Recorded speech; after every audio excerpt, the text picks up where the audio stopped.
Hello everybody, my name is Chick Majais, and today we're going to be playing part 2 of Carl's Route. Let's see what this big buffy boy has for us.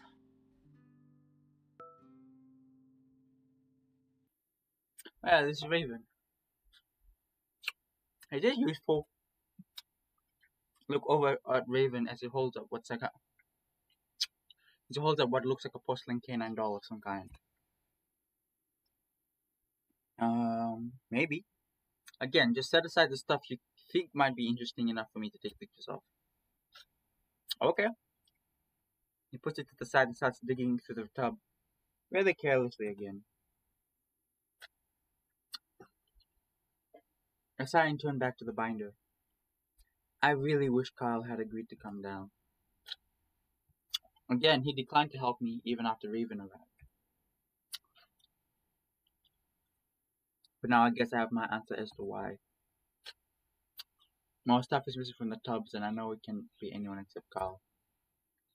The containers were turned the opposite way when I got down to the crawl space early this morning. On top of that, there were two more loose wrappers in the tub along with, which was a part the torn edges of the missing page in the John B. Gay section.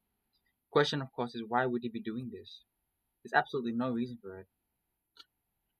And the bizarreness of the situation is making it pretty much possible for me to confront him on it. It's his house after all. So if he didn't want me going through it, why would he have shown me? Yeah, what's the point? And even trying to cover his tracks. In fact, I practically caught him in the act just a few nights ago. He must know now that I'll be able to put that together quickly.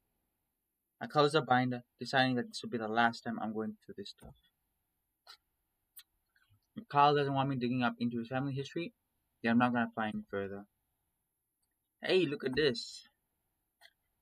Maven looks about a wooden train. But this is probably the shit back in the day. I sigh. Probably. My phone buzzes. Take it out. My notifications tell me I have a text from Leo. Oh yeah, what would he be calling about? Meet me at dinner for lunch. Just you. Okay. For a moment, I feel a pang of guilt. Tell me how excited he was to hang out with me this week. Yeah, I spent almost all my time here with Carl. But from what I gathered in text, Leo's been spending most of his time with TJ and Jenna since the Lynx is apparently still going down. Poor TJ. At least he had that to keep him occupied. Excuse that Kyle has all the info I need for my project made my decision to spend most of the time here a little bit weird. What time, and what do you mean just by me? Hey Rave, I'm gonna go out to meet with some friends. Could you keep Kyle company? Okay, sure. Acts like a little kid. And make sure you keep that together. I wanna get a picture of it later. Now, need to talk it private though. So I put my phone away, patting my pocket for my keys as I head up the. What does he need to talk to us about?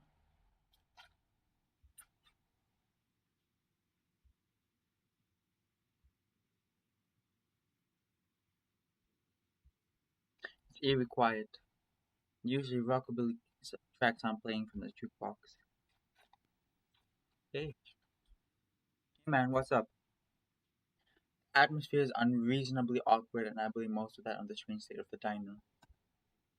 Um, so apparently we have to go up to the counter to honor. Janice isn't here. Oh, why's that? Leo shrugs as he sips on a milkshake. Don't know. Sick, I guess. It's then that I remember the story Flynn had told us about Janice. Yeah, this happened, so. Well, I'm not really hungry anyway. What was it you wanted to talk about? Leo swallows slowly, then looks down at the table. So you probably know this whole thing boys have planned. I looked at the collection of condensation on his glass before I speak up. Yeah, sorta. Leo frowns as he'd hoped he would have tried to deny it. Well, it's mostly my fault. I should have done a better job at resolving. Now I frown. Hey, wait until he takes his eyes off the table to look at me. You know, you're not our big brother anymore. Looks back down at the table. We're adults. Believe it or not, we make our own decisions now. Everything we're doing right now is our decision, our fault, not yours. His eyes get shiny, but he stop looking at me like that. Yeah, you're right. Guess I want to go back is all. Hey, we're still young. You're talking like my grandpa. Leo laughs and leans back. Mine too. Leo jerks his head as I remembered something. So what the hell happened between Jenna and Carl?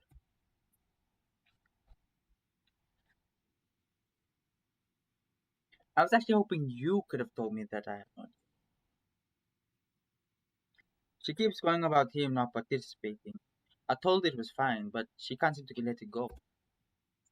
Yeah, well, it's really weighing on Carl, I think. Leo swicks his milkshake, foregoing the straw. He wipes away the cream from his muzzle as he brings it back down on the table with some resolve. Well, I'm not ending it and like this. And like what? Our group. You realize this might be the last time we're all together. The sentence immediately forms a line. Yeah. So I'm not going to let it end like this. Finn pissed at TJ, Jenna pissed at Carl, you and me. He lets that hang and, well, I don't say anything. He coughs. So I plan something. What? He says that Antonio is making progress. He looks me in the eye and squares his shoulders. We're going to the lake tomorrow. He lets us singing as I turn his words over my head. I suspect this is what he was getting at. I'm considering my words for a moment, not wanting to say the wrong thing. I don't know if that's you put up a bar. I thought this over real hard, Chase. That day, what happened to Sydney, it fucked us all up. Changed all of us. Not for the better either. It took something from us. Leo pauses, looking to the side as I search for words. Flynn, Sydney was his best friend. And Carl, he's been depressed ever since. Yeah, I don't like the fact that they watched their friend die and they brush it off like it never happened. Stuff like that is traumatizing to see, and it can definitely affect the way that you develop as a person. It doesn't matter how old you get as well. You can be like in your 80s, and if you see your loved ones die, if you see your loved one die, whether it's your grandson or your husband, wife, whatever, that's gonna affect you in the long run. I don't know if you can pin all that on what happened. Maybe we would have turned out the same. He presses on. TJ, he saw Sydney die, saw him drown. Can you imagine that at 8 years old? Jenna, has she been ever happy since? I shake my head. I always felt like that experience helped, in a weird way. She decided to go to school, leave Echo. He doesn't seem to know.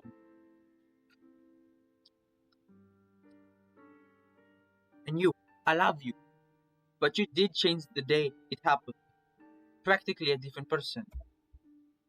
I don't have anything to say to that. And me, his voice catches in his throat and I close my eyes. Leo, I was supposed to be watching all of you. I was supposed to take care. Leo stops talking and I keep my eyes on the table while he grabs one of the brown napkins and wipes his eyes. When he speaks again, his voice is thick and cracks with emotions. His parents never said, but they trusted me with Sydney, and I think they blamed me.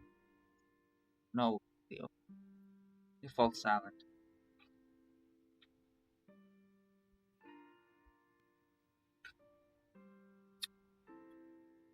A good 5 minutes goes by, glimpsing out the window. The afternoon sign turns his normally red fur into orange. We can't do this anymore, and this might be our last chance to find some type of closure. I take a deep breath.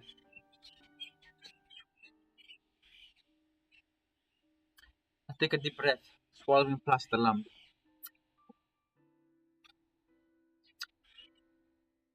He looks at me, relief all over his face. So you'll go. I smile, reassuring at him. Of course. Have you told anyone else? He lowers his ears. No. Oh, God. Are you going to tell them? I don't know. Leo, there's a signature shrug, pause out. I really don't know how else to get them to go. And there's no way this isn't going to be a disaster. Hey, we gotta try, I guess. So can you bring Carl with you? I think for a moment. Oh shit. Carl has an interview. What time? Uh, 10, I think. Well, we plan around it. Text me the actual time, okay? Anyway, I invited you out here to talk more about that shitty stuff. What have you been up to the past 2 days? So we talked for the next 2 hours, catching up on everything. It feels good, and I regret not spending more time with Leo this past week. What the fuck? He has a motherfucker can teleport. And she parked in the small parking lot. He surprises me with a hug. I have a good feeling about this. Be hard, but we'll be better for it. Hug back, hoping with all my heart that he's right.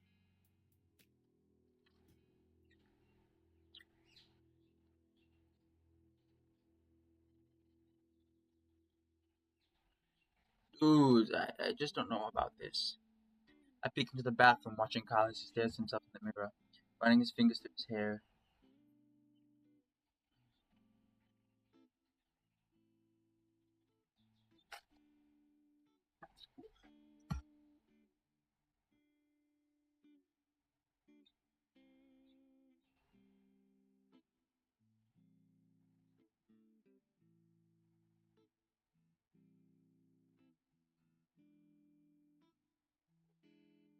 Wait, yeah, you look great. Raven sends back, grooming with a trimmer in his paw. I want to see what Kyle looks like. Tell him, Chase. Kyle looks at me, and I have to agree that he looks quite a bit better. You look fantastic. A lot cleaner. Things. Now take a shower. Before Kyle can say anything, Raven shoves the maul back into Kyle's chest before slamming the door in his face. Man, this is gonna be great. If the interview is based on looks alone, he'll have that job locked. Yeah, probably. And so with that, we move into the living room and wait. Half an hour later, Kyle shuffles in quietly. We don't even know he's there until he clears his throat. Damn! He looks a lot better actually. If he like maybe if he like went for a really clean shaven look, then it would be better. But looks a lot better now. So how does it look? Looks good. But I'm more concerned with the fact that he looks more insecure than I've ever seen him. He shifts from hoof to hoof, not making eye contact at all. His fingers pulling at the rolled up sleeves. Oh my god, that looks fantastic. There's no way you won't get the job now. It even sounds genuine enough, but then again, he's always excited. Kyle looks over at me and I give a start, realizing how bad my silence must have seemed. We do look great, Carl. But, Raven chuckles and Kyle's eyes widen. What? The beanie, do you always. I thought that was a do rag. Kyle's the part of it, usually. Yeah, you have to take that out. Can't wear that. How did you even get it on? It's stretchy and my head fur looks awful. I want to see what it looks like. I want to see what his hair looks like. Seriously, you can't wear a beanie to an interview. Kyle's get all fidgety again, so I put it. I'm sorry, man, but if you want to get this job, you need to don't. Kyle, that's a really bad idea for a job interview. Oh, come on. He looks sad and angry at the same time, which gives me pause. I'll wear it if I want. This is my interview. Well, the thing is, man, After a couple of seconds of silence, Raven coughs. Raven looks at me, then back to Kyle. Well, I this just feels weird, is all. It's new. Get used to it. I pull out my phone to look at the time. Alright, we really need to head out. We should get there early.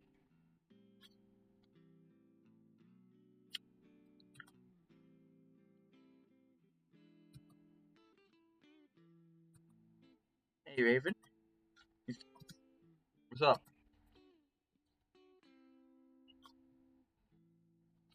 So after the interview, me and Kyle and our other friends, we're gonna be doing something.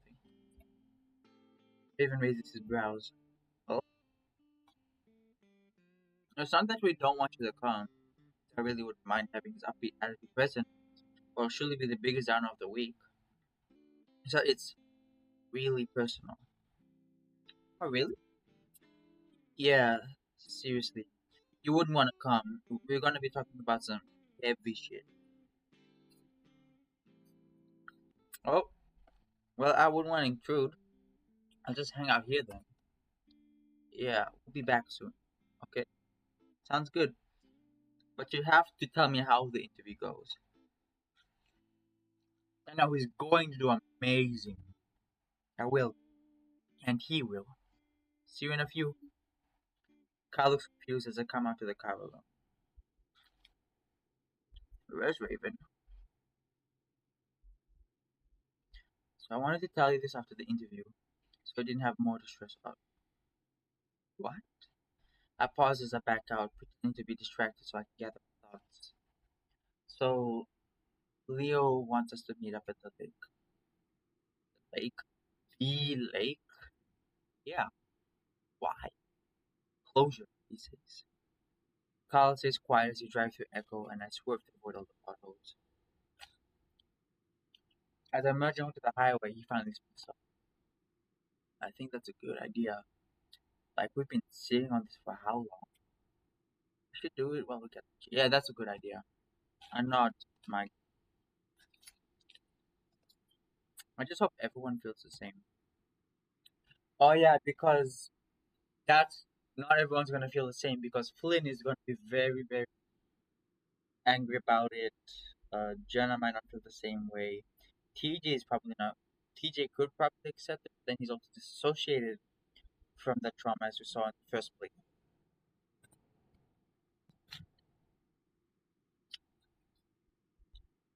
Kyle gets more nervous the closer we get. I can see his knees bouncing on the corner of my eyes as he stares out the window. I reach out and pull a paw on his shoulder as he pulls into the parking lot of the print shop. Look awesome. You're gonna be amazing. Kyle starts taking pretty deep breaths, staring out the window. Just be yourself. Everyone loves a relaxing. They wouldn't want that. Going into an interview smelling like pot, great idea.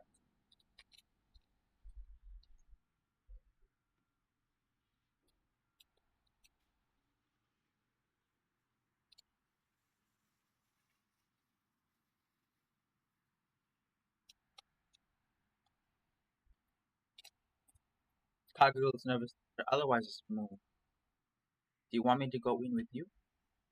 Kyle checks his head quickly, unbuckling his seatbelt as he opens the car door. No, man. Fine. Okay, cool. I'll be waiting. I grin at him, but he just shuts the door and ambles. He pushes on the doors and if we don't move, he pushes harder, shaking the glass. I start to open my door to tell him to pull instead, but he seems to figure it out before I have to and disappears inside. Oh god. Then I sit back.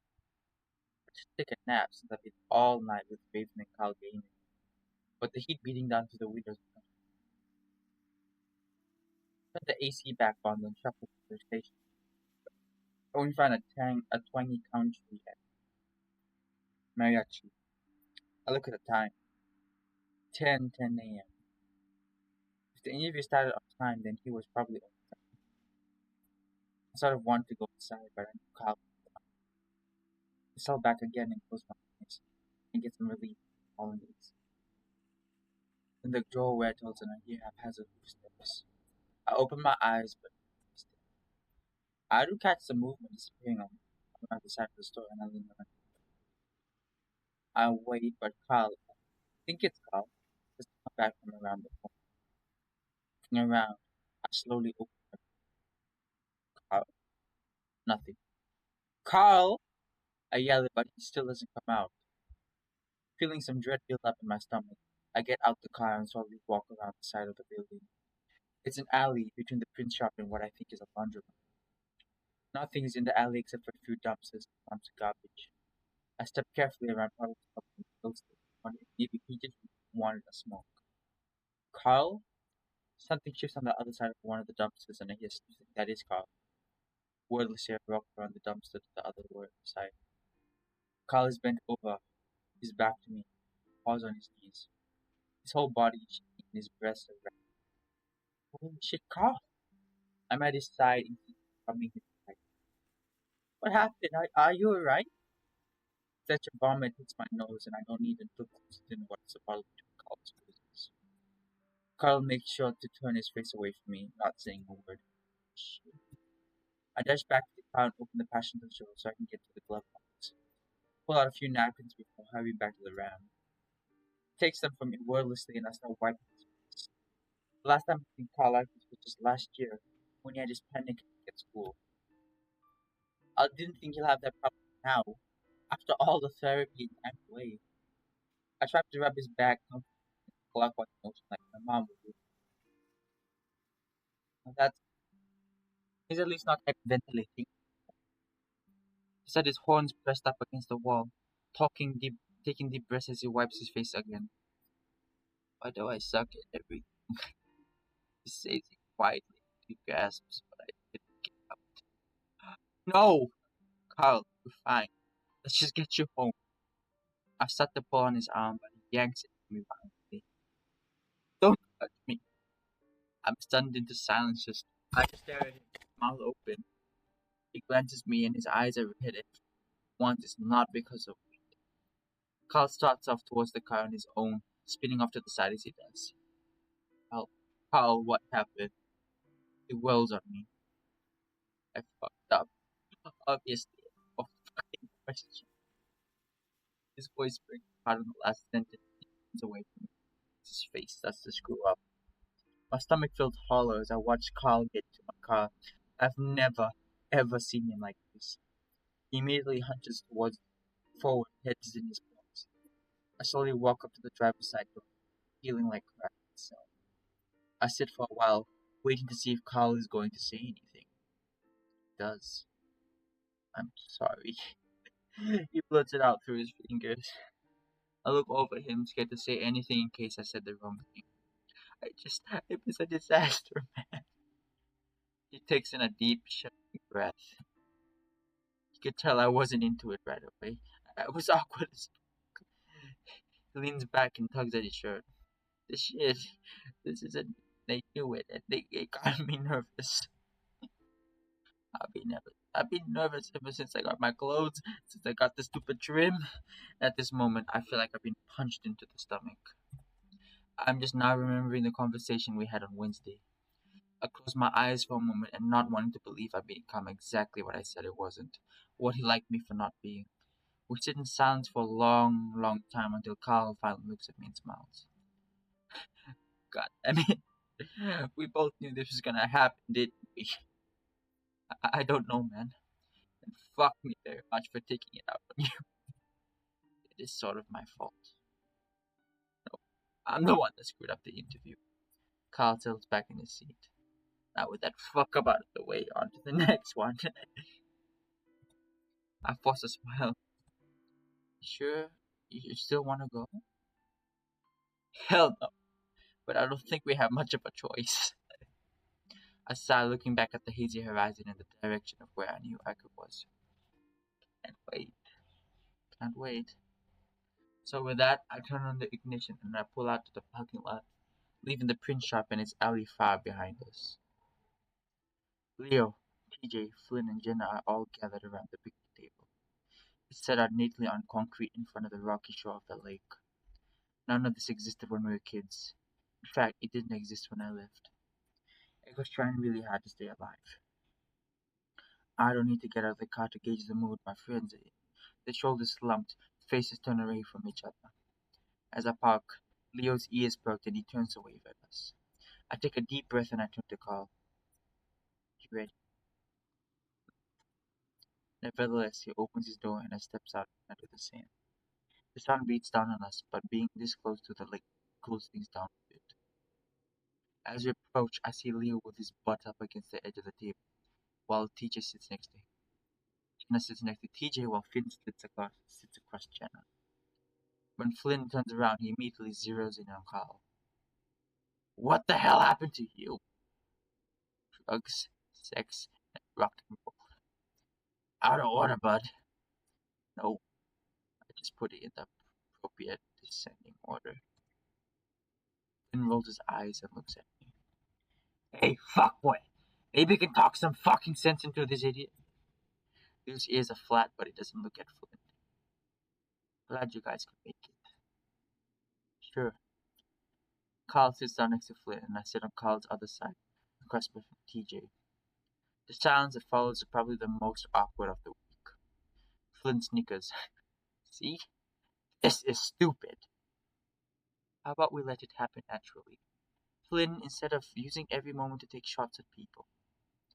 Jenna's tone is icy. She hasn't even acknowledged me or Carl. TJ, meanwhile, keeps his head down, poking a sharp claw into the softwood at the table. Flynn shrugs and starts to do his trademark I don't give a fuck lean back pose, but gives a start when he realizes there isn't any backing on the bench. Well, we've been sitting here for the past 20 minutes and nothing's happened. Maybe you want to start us off? Flynn sighs.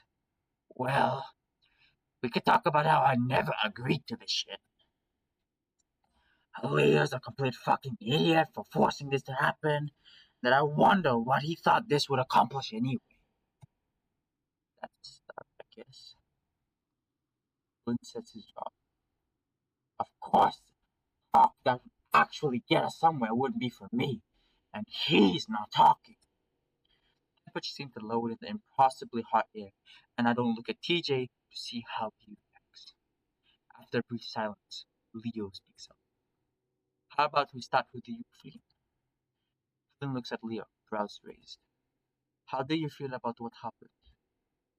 I see Flynn clench his jaw. What? His tone sends shivers down my spine, and I feel Carl next. Character break. Give me reflection behind it. You never talked about it. Maybe it'll help. Square paws down the back of my neck, builds up on his arm. Even with the wind coming off the lake, let me slow the by telling how fucked you feel. How the fuck do you think? Flynn screams and he just jumps. You just you're just gonna keep it buried your whole life, Garobo? I think about the time I used to come down to this spot every day.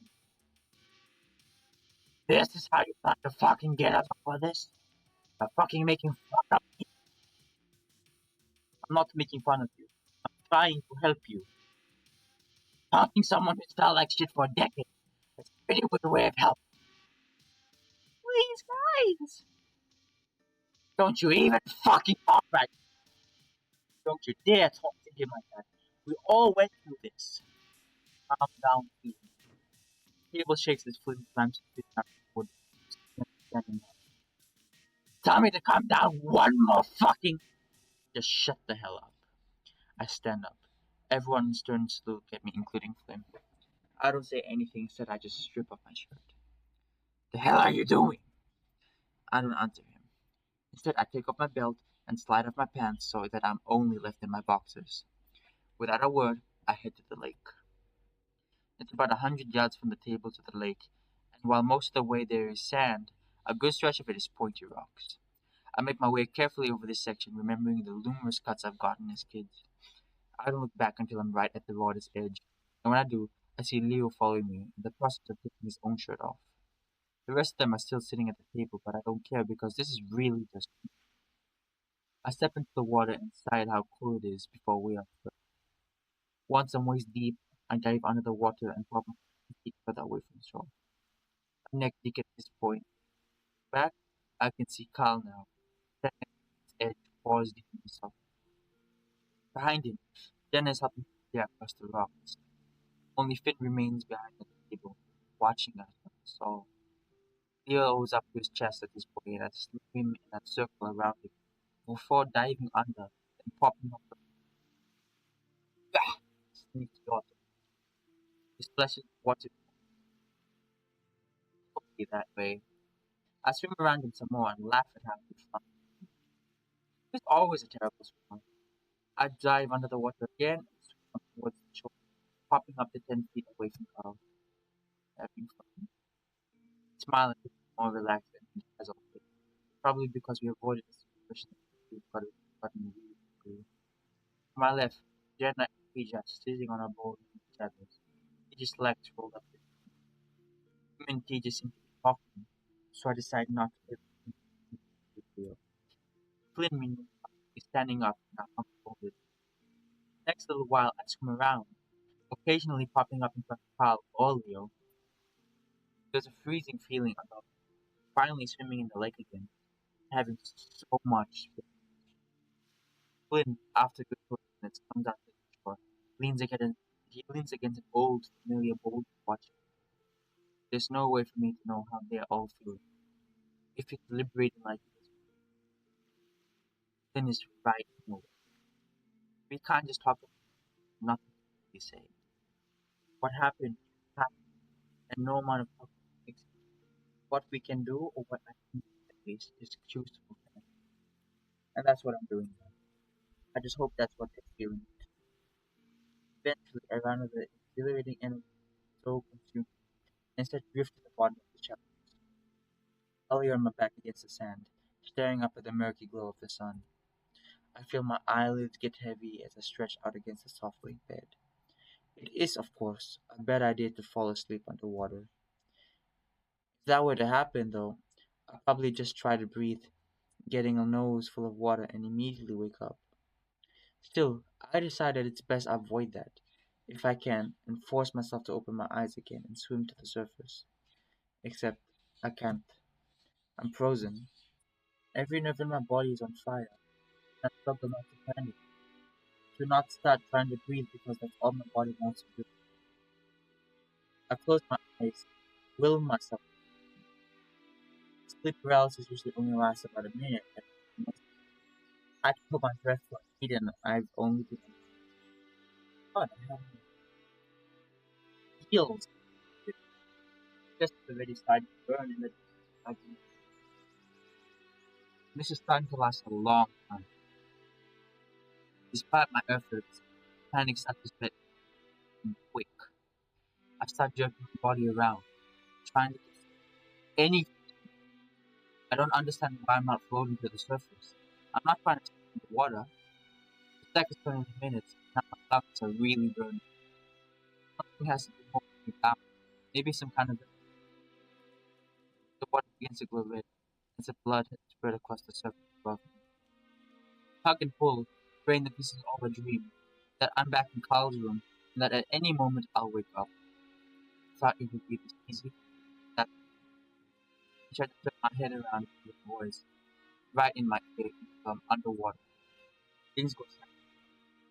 At this point, I start to contemplate that I might actually die. I can't get my body to move. None of my friends are going back. Now I'm almost out of air. Bubbles flow past my lips, and my lungs finally give out and blackness like about in my vision.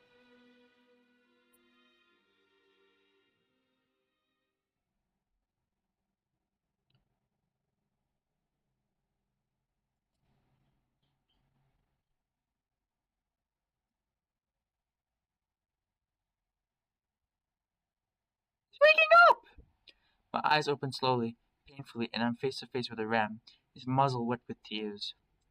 Oh my god, he is. Give him room!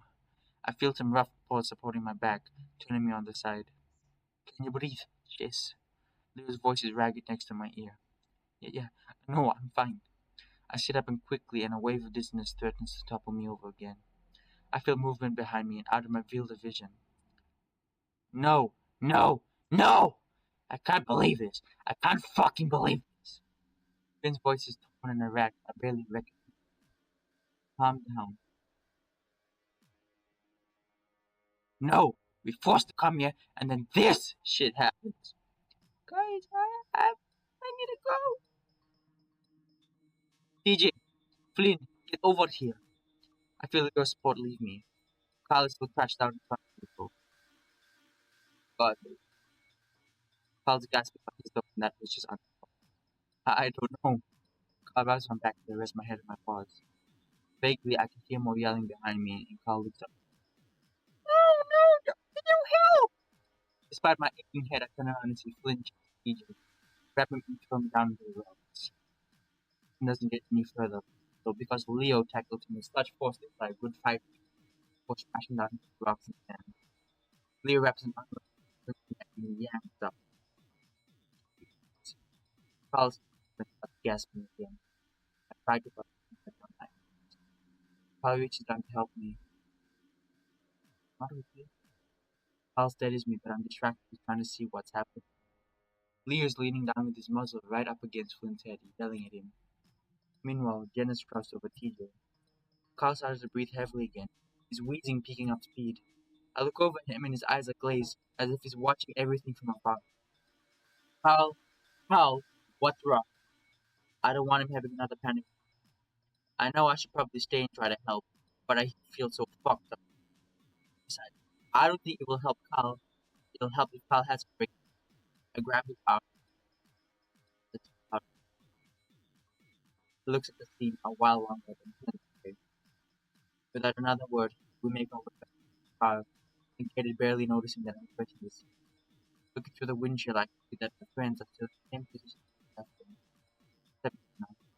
She watches us but us Carl says in his glazed state short my back. I can't give him much of my attention though. I'm more preoccupied with the fact that something terrible just happened. Not only to me but the entire group. Maybe this is a dream. Everything feels so surreal right now. Like I'm watching all of this happen from 100 miles away. I can't, I don't know. I look over at Carl, but his expression is still glassy. Looks exactly like how I'm feeling. What's wrong, Carl? I don't know. You don't.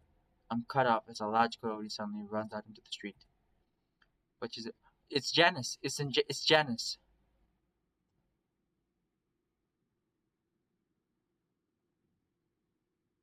Yeah, and then there's the mass hysteria that happened in Israel. Let me just get some snacks.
My bad.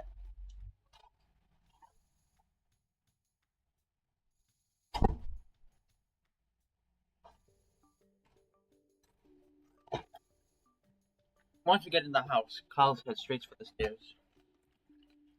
Carl, you guys back? How did it go?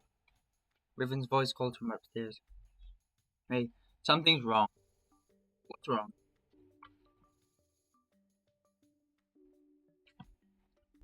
What? Made me way down sensitive, and that's the point. My headache starts to come back.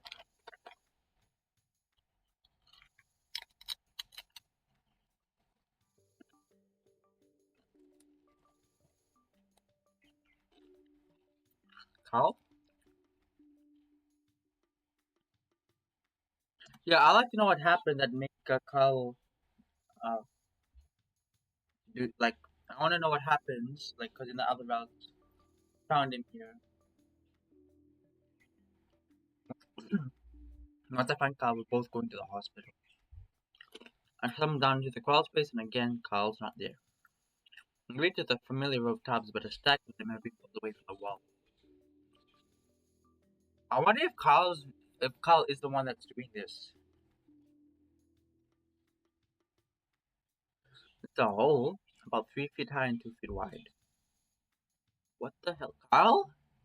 Plastic covers the top around it, as if the wall had been bashed violently to people. Did Carl go through it? Getting on my paws and knees, I look into it, but the darkness is inky and so black I swear I can touch it. As I crawl forward towards my mind, it gives me a violent jolt and arcs my head back. Tear bed is my bed, and then I fall. And it feels like I fall forever.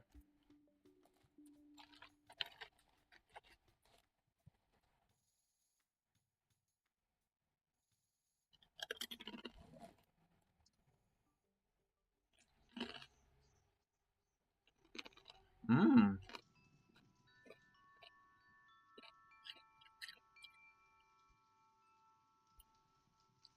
Yo, I love the wind chime. Wind blows pleasantly from my fur, sleeping underneath and cooling my sweating skin.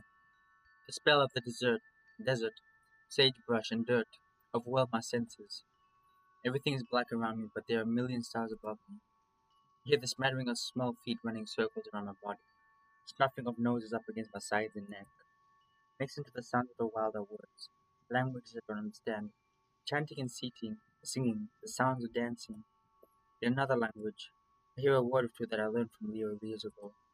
They're my own language, Menai, one that builds and fades before choking off into a song.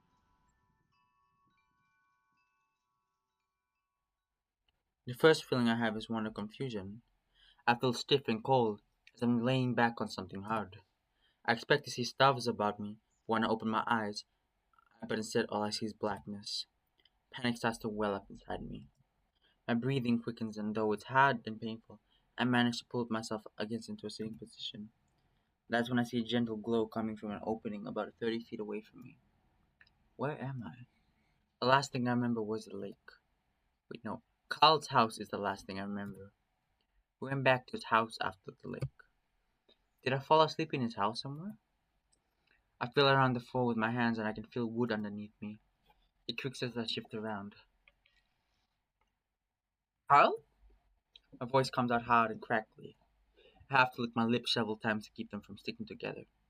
I call out again, but more softly this time because now I'm starting to wonder if someone else brought me here. When I don't hear anything, I start to crawl forward, towards the light. My head throbs little and there's a coppery taste in my mouth. Probing my tongue around, I taste the sour of bites along my cheeks. I start to run through a list of things that could have happened. I was in Carl's basement and I sort of just seized up.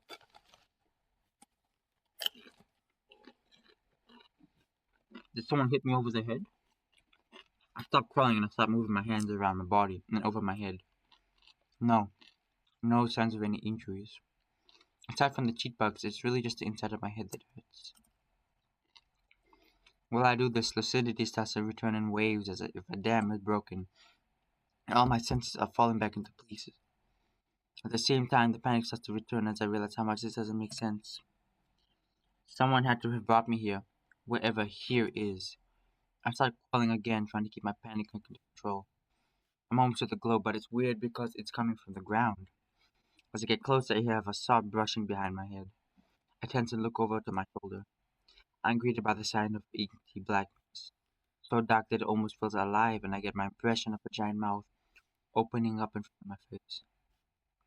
The imagery gives me a jolt, and I lunge forward, starting to get up on my feet so I can move fast. Then I'm falling, but not for long. My senses are full of light now, and I throw my hands forward to catch myself.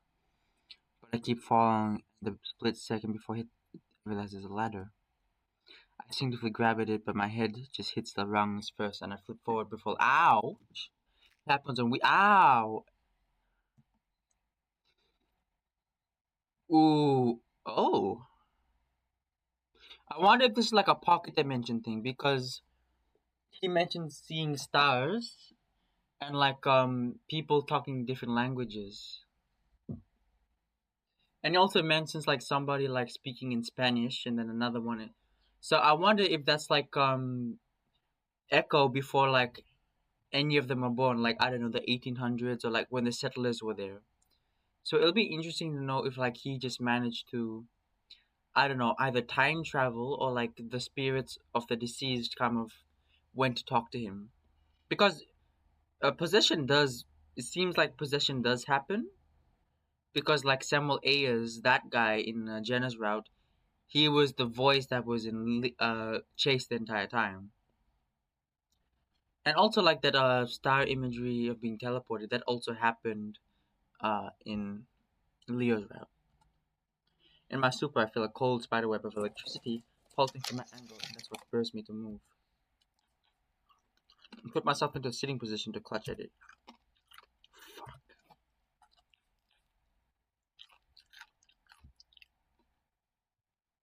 The pain isn't really bad, but something is definitely wrong, and I'm not sure if I can just walk it off. That's when I notice my surroundings. A long hallway stretches out to the other side of me, lit by decorative chandeliers.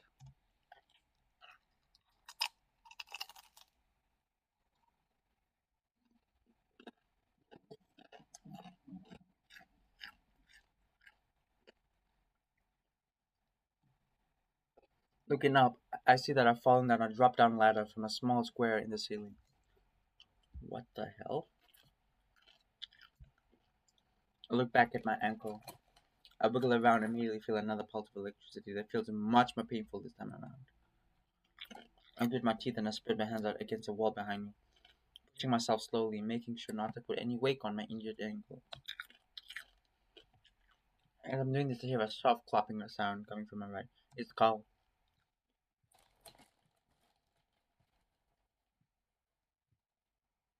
My throat tightens and I press myself harder up against the wall. I see a shadow slide up against the couple at the end of the hallway, and I hold my breath. The shadow stops too, and I get the feeling that whatever it might be holding, its old breath. Finally, the tension gets to me, and I clear my throat nervously. Carl? Chase? Carl! I let out a gasp of release and almost sag down to the wall. More clopping of footsteps, and Carl appears around the corner. His eyes are wide and his nostril flare. He stumbles up to me, his hands clasped together nervously. Holy shit, dude, it's so fucking good to see you. I step hard against the wall, talking more weight off my foot. What the hell is going on?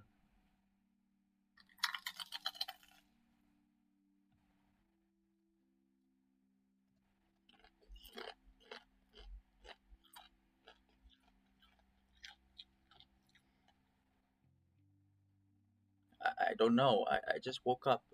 Are you okay? He looks at me, then down at my foot.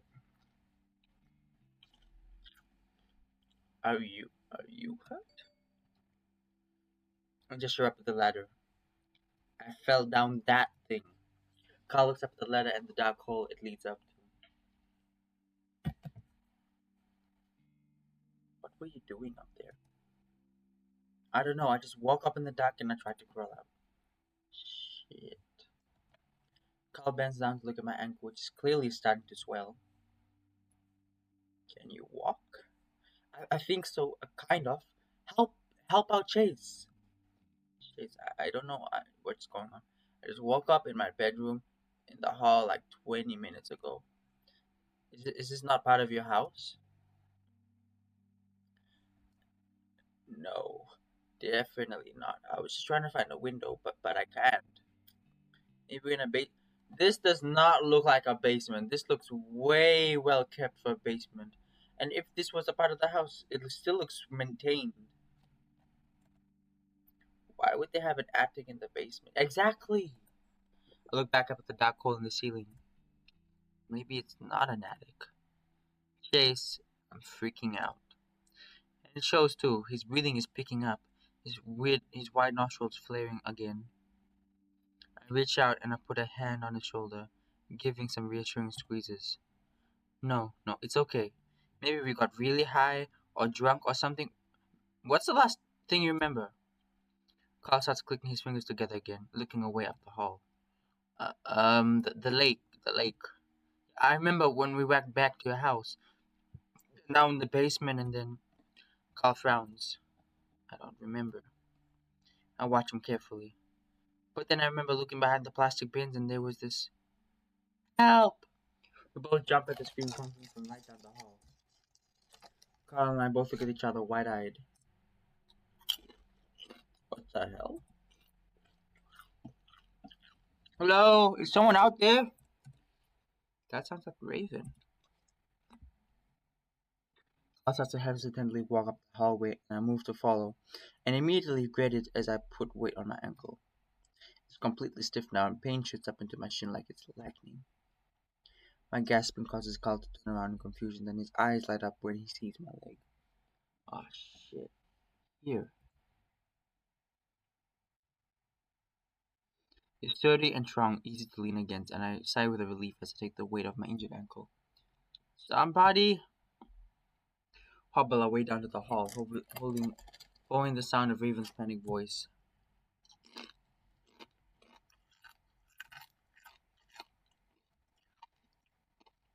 Do you smell that? Something burning? Help me! Oh no, is he burning? We both look at the door for a moment. Carl's ears perk straight up. As we both jump against the door, shakes from several heavy bashes that rattle the frame. Help! The cry is mournful, like he's given up. Raven? Shaking and pounding stops. Carl, Carl! The voice is instantly turned hopeful, and the voice grows muffled, as if Raven is pressing his muzzle right up against the door. I'm stuck. The door won't open, and there's a fire. What? Chase, there's something burning on the stove, or something. I can't see it. Me and Carl look at each other in bewilderment. Guys, it's getting really smoky in here. I can't really see anything. It's a cough. And it's really hard to breathe. Alright, hold on a second, man. We'll get you out. Carl shifts to me to the wall so I can lean against it, then tries to the knob. The knob barely turns. Clearly locked. Shit. Yeah, it's locked. It's getting really hot in here. Hold on. Carl shoves his shoulder up against the door. It gives a few creaks, but otherwise he's solid. Please help. His plaintive whimpering and barely audible through the thick wood. What kind of lock is it? Maybe we could pick it? Carl studies the knob. I don't think a paper clip is gonna work. I lean in to look and find myself staring at old-fashioned keyhole. The hell? David, can you unlock it from that side? No, there's nothing there. Guys, I can't breathe. His voice is getting desperate again. There's no other way out, no other door in there. Raven doesn't answer, and Carl and I both wait for a good 10 seconds. Raven? Ah! We both jump for a third time before Carl presses his face to the door. Raven? Raven, what happened? For a few seconds, all we hear is coughs, and Raven's voice is low, up against the bottom of the door as if he's laying down. Something, something in the smoke. Help! What? What's in the smoke? My mind flashes back to what I heard in the attic. Something. Can't see. Open the door. Fuck. Alright, man. Stay back. I don't know if he's talking to me or Raven, but I take a step back anyway. He takes a few steps back and throws his body forward, smashing up against the door. It shudders a little bit, then I hear a crack or two. But otherwise, there's no change. He tries it again with the same result. Carl, I don't think that's gonna work. Carl doesn't say anything, instead backing up until his back touches the opposite wall. He takes a deep breath and charges forward, his head down this time.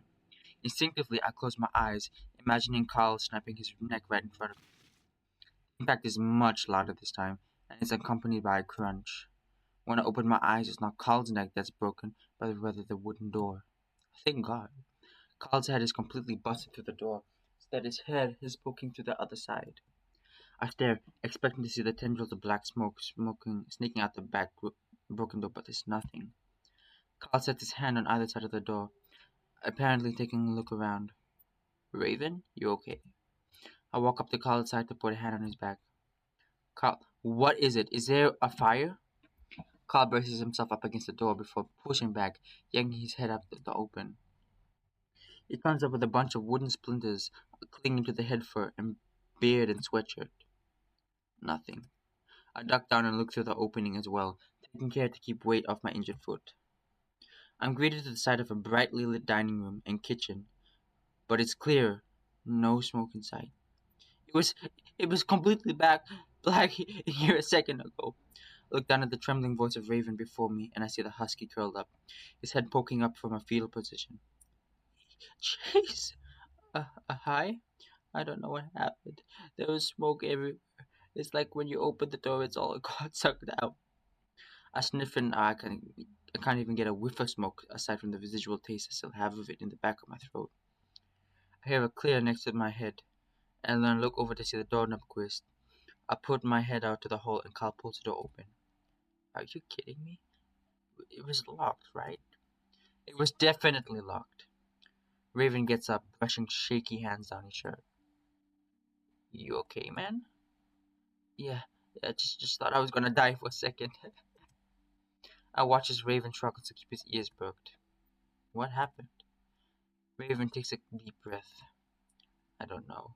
I just woke up in here. The smoke just started coming out from the stove or oven or something. You said you saw something? Yeah, something in the smoke. It looked like arms or something. Carol and I look at each other. But it might have just been the smoke. I look around the room, scanning it for any signs of the black smoke that Raven was so adamant about have seen. I don't think he was just seeing things because I'm pretty sure I hadn't imagined the smell. I promise I'm not lying. It's what I saw. I think the bigger issue here is that we hear it all. I mean, what the hell is here? I spread my hands out, giving an incredulous look. I thought maybe it was just another part of your house.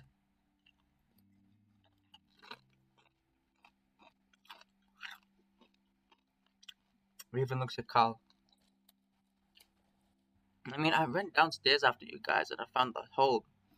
Then everything went dark.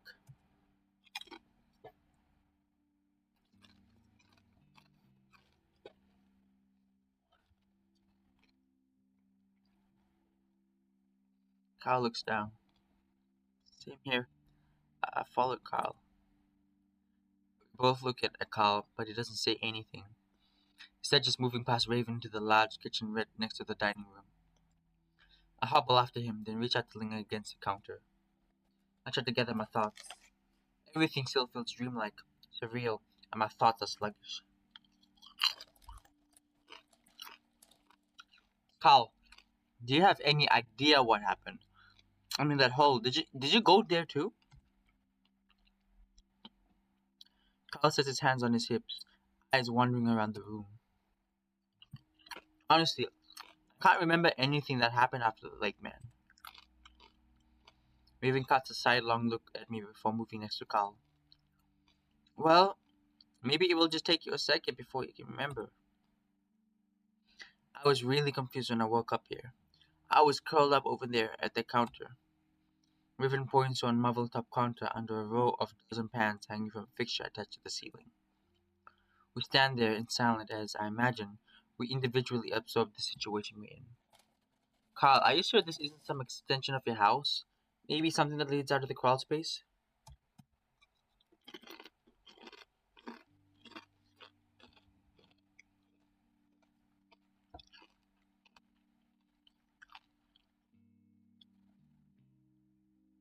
The ram laughs, but it definitely isn't genuine. Dude, I think I'd know this if it was some part of my house. Unless my parents have been building this secret building, kitchen underground for who knows how long. I glanced at the lighting, which is definitely electric, then over at what looks like an electric stove. Yeah, why is it an electric stove for something that looks so antique? Well, everything looked old-fashioned. There was a mixture of modernity to it as well. Where else could we be? Even I remember going to the crawl space, then losing consciousness after we found that hall, which is where you went, Carl. Carl finally does turn to me at that point. Then his brow furrowed.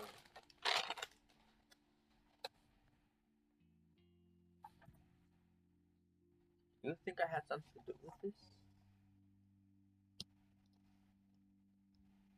What could you possibly do that could, even though I was implying that you might know more, Carl suddenly jumped to being defensive, catches me by surprise. No, I was just wondering if you might have any more ideas since it's your house. Carl laughs again. I'm struck by the fullness of it. Usually when Carl laughed, it was crackly and half-hearted. Now it's loud and a little abrasive. Yeah, his personality thing. His personality is changing. Think I just waited in the shadows and drugged you all up with acid or some shit? I don't respond, just watching Carl as he stares back at me, breathing hard. Raven coughs loudly. Hey guys, let's calm down. I'm kind of hungry. Why don't we make some food? That seems to break Carl out of his stare down with me as he looks over at Raven and huffs out one of them. His more characteristic chuckles. Really, Raven? Yeah, that always makes me feel better. Raven starts opening cupboards, but each one is empty. Carl turns back to me, frowning. Sorry, Chase. I'm just freaking fucked out too. Thing is, I don't even think we're in my house anymore. He chuckles again. I mean, are we even in Echo? What time is it anyway? Check your phone. Almost jump with the realization that I shove a hand into my pocket to pull it out. Why didn't I think of that before? What? Phone!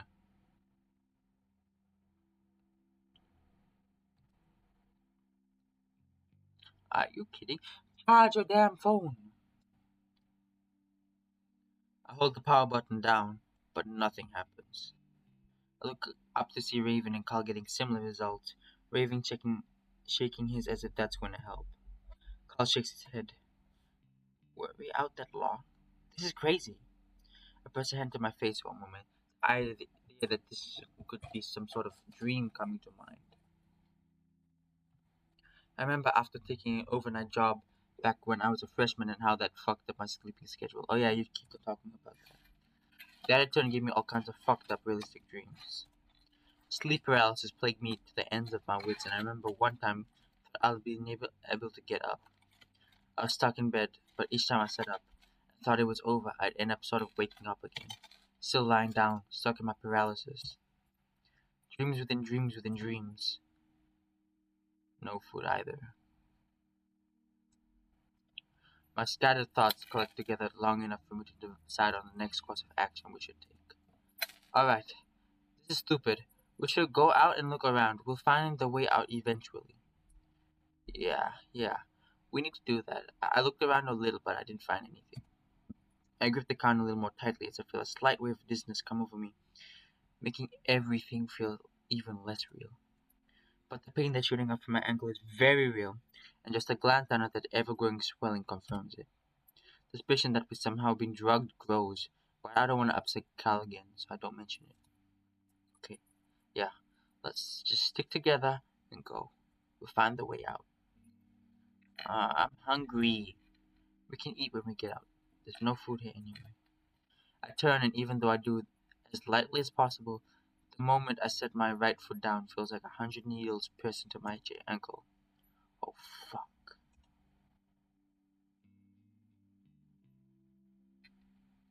Carl, at my side, instantly reaches out a hand to steady me.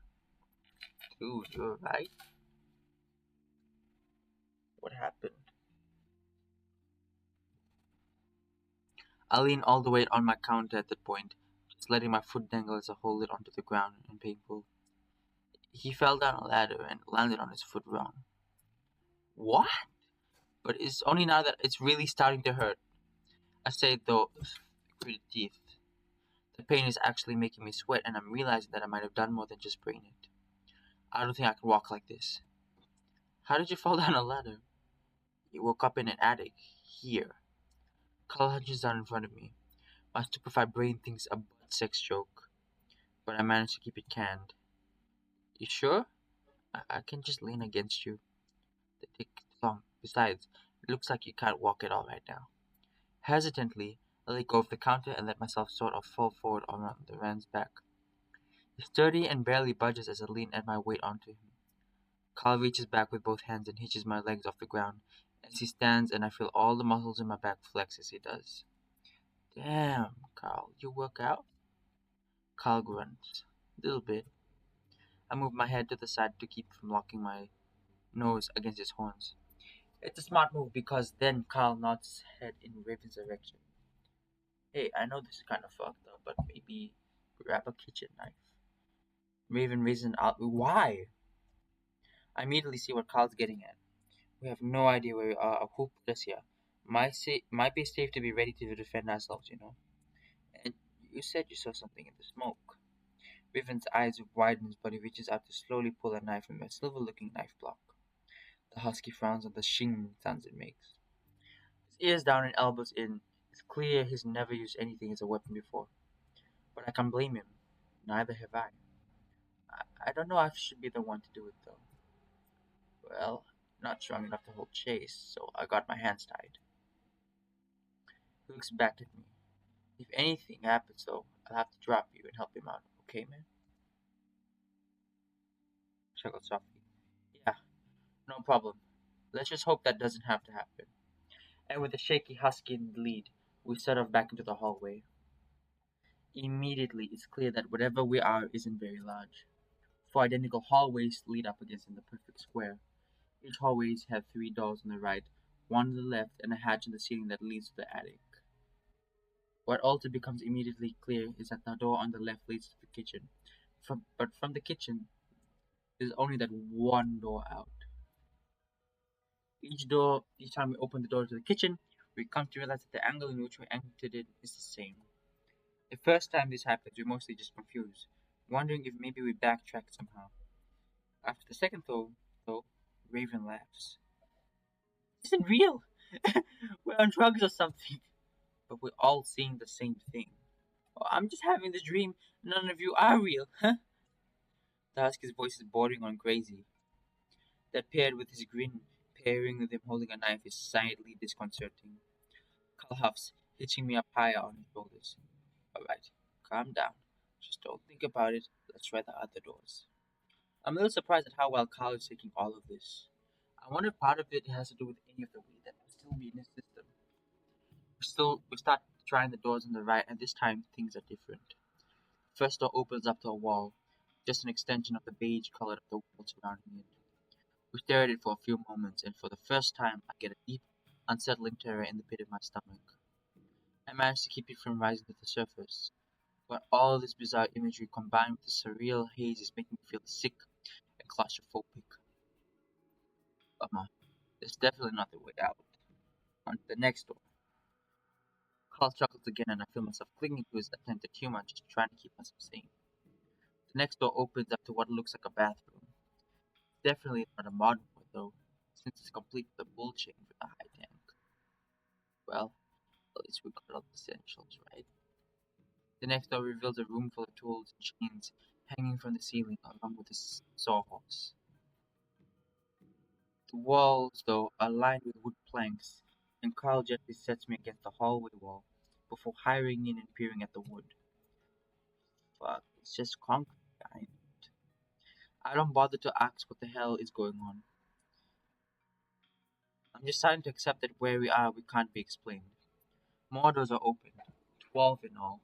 One is completely white and empty. Another contains a frilly bedroom, which is where Carl says he woke up.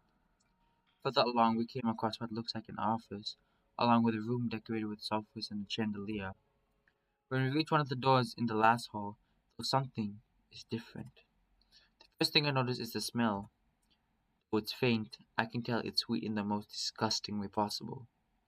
Uh, what is that? Raven holds a hand up to his nose as we approach the second to last door in the hall. This one is clearly damaged. The wood is splintered in the middle, bulging out slightly as if it had been punched from the other side. We all stared at it for a moment, the smell growing stronger. Then it hits me. Oh God, do you think? I can finish covering my muzzle with both hands. Raven, who has been right up next to the door, steps back with an arm around his face, looking like he's about to throw up. I imagine the smell is a lot worse for him. Maybe we should skip this one, for now. Carl hesitates and gently sets me down against the wall. We need to check every door. This could be the way out. No. He looks back at me, but I don't say anything. He's grimacing at the door. He holds out a hand to Raven. Knife. After handing it over, Raven takes several more steps back, further up the hall.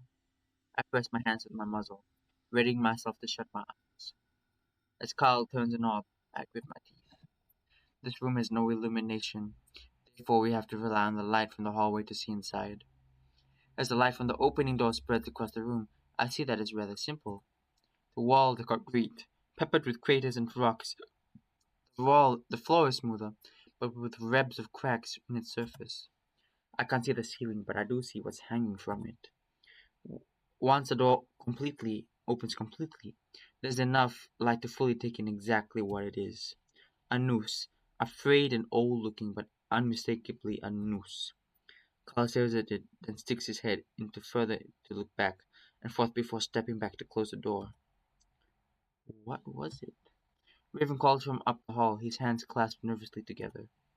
I notice that the rotting smell is completely gone now. Instead of getting stronger when Carl opened the door. Nothing. Empty room. I see Carl visibly trying to keep his breathing under control as he holds a breath out, as he holds a knife out to Raven before bending down in front of me again. Really? Oh, thank God. Carl trembles as he stands up with me in tow. As the husky moves onto the final door, I lean in next to Carl's cheek.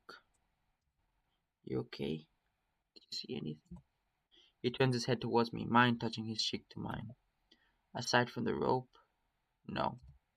It's hard to say whether or not I believe him or if he's trying to protect me from whatever else he saw in there. Either way, I don't press for it. The last door is locked. It's big and made of small logs. Its deep brown color contrasts with all the others. Raven jiggles the handle a few times and Carl tries to look into the cracks between the logs, but it's completely black. So that's it. That's all the doors. I'm starting to feel a certain level of panic again now that we know that we're stuck. Carl, I think, picks up on that and comes over to where I'm leaning against the wall to set a hand on my shoulder. It's alright, man. We haven't checked the attic either. I mean, there aren't any windows, like you said, we're probably in a basement or something, right? The reassuring hand feels good, but it's not exactly enough to keep me from feeling a certain level of despair. Honestly, I think I'm still dreaming right now. Carl doesn't say anything to that. Raven sidles up next to us. Well, dream or not, I'm still pretty hungry. We both glance at Raven, and I can't help but give a little laugh at the grin on his face. I guess at least for now, it's better not to just think about it. We head back to the kitchen, which doesn't take very long because every door on the left leads to it. We all split up and search the many cupboards and drawers in the kitchen for food. We come up mostly empty, only finding silverware and cooking utensils here and there. Because of my injury, I cover a lot less ground, only able to hobble around the counter, using it as a crutch as I move down the line of cupboards. Even if we were able to find any food, there's no way I'll be able to cook it. The only thing ever been able to make on my own was a grilled cheese sandwich back when I was in high school. Even then, I almost burnt out the house when I dropped a piece of bread on the gas stove. In a panic, I threw the flaming bread across the kitchen into the living room. I smile at the memory as I open the last cupboard along the wall. And right in front of me is a block of cheese on a glass plate. Next to it is a loaf of bread in plastic bagging and a small square of butter wrapped in wax paper. I stare for a moment, waiting for the food in front of me to disappear. I even blink a few times. I mean, that's a reasonable reaction. Guys? What's up? You seeing this? What? Cheese, bread, and butter. I stand to the side and Raven perks up. Ooh, you found food. I swear I've already checked that cupboard. Raven is next to me a few seconds later, reaching in to take out the food. For a moment, I swear the bread blurs as he pulls it out, shut my eyes for a moment to keep it from feeling sick. I felt Carl support me from behind with his hands on my shoulders. Oh, dude, you're right, Chase. I grab onto the counter again. Yeah, it's just. Carl waits for a moment. But I just thinking about grilled cheese before I opened the cupboard. Like, you wanted a grilled cheese sandwich really badly and it popped up? Sort of. Huh. Carl walks up to the bread and bends over, observing it closely. It looks real. It is real. Raven walks up to the cupboard where he had pulled the food from it and closes it. Alright, I'm wishing for a steak. He closes his eyes for a moment and reaches out to pull the cupboard back open, smiling expectantly. It's empty. Well, grilled cheese isn't bad.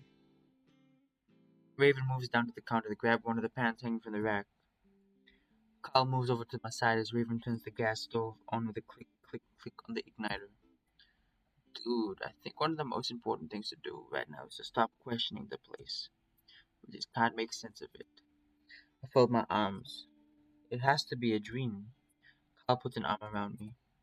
Maybe. But dude, I'm just glad I'm not here alone. Ah, I'm not in agreement. Yeah, I don't think I'll be able to deal with that. Let's just take it one step at a time. For now, man. I managed a small smile. Are you high right now? Carl laughs. Man, I wish. I hear the sizzling of the melting butter as Raven plops it into the pan. Carl and I go setting slices of cheese in the bread as Raven starts searing them. The action of making food is enough to calm me down at least a little. The other two keeping high spirits lift mine. Before long, there's 6 grilled cheese sandwiches stacked on a plate. Oh, six. So two for each. They look good, but after the first bite, I almost let the food fall back into my mouth. What the fuck? I look over to see Carl and Mabel pulling similar faces. It kinda tastes like chalk. You know what chalk tastes like? Yeah, I ate some when I was a kid. Here's a point. It's dry and crumbly, almost inedible. Well, it's still sort of tastes like grilled cheese. Sort of. I don't think this is food. It's not that bad. Besides, it's all we got. Raven forces another bite and so does Carl. I can't bring myself to do it. My ankle, the smoke, dead body smell, and noose. It's all too much for me to deal with right now. I watch Carl and Ravel talk back and forth, and I'm again struck by how surreal this all feels. I think back to the time I first got stoned from a stupid pot muffin, how nothing felt real, how I felt like I wasn't in control. It's like that only 10 times worse. I wonder if the others feel the same. Something ebbs to the surface of my mind, trying to break through the veil of fog shrouding my mind. What are we doing? Why are we sitting here eating when we should be trying to figure out what a way to get the fuck out? I open my mouth. What the fuck? Oh, this looks creepy. I struggle to keep my food down and instead choose to look out at the tablecloth. You're not hungry? Raven is looking intently at my half-finished sandwich.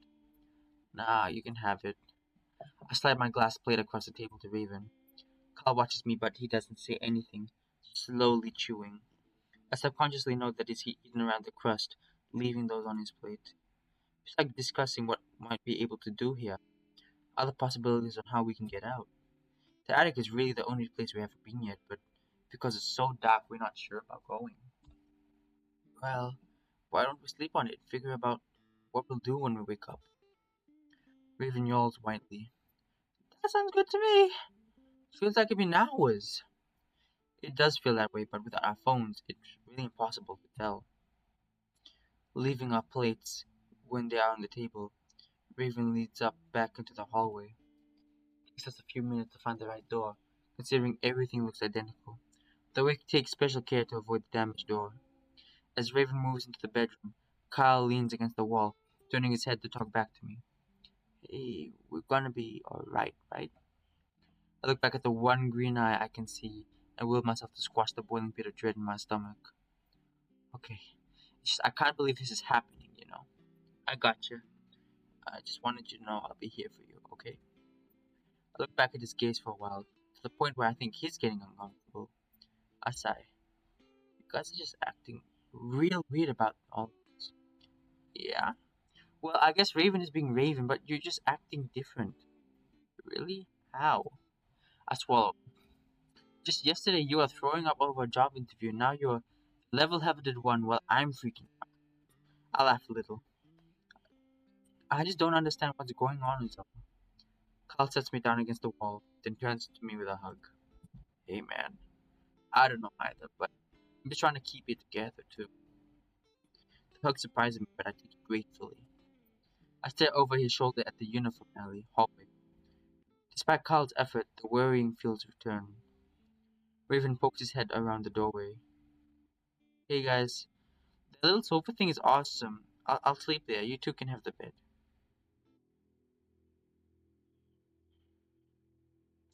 Okay, this is the final deal.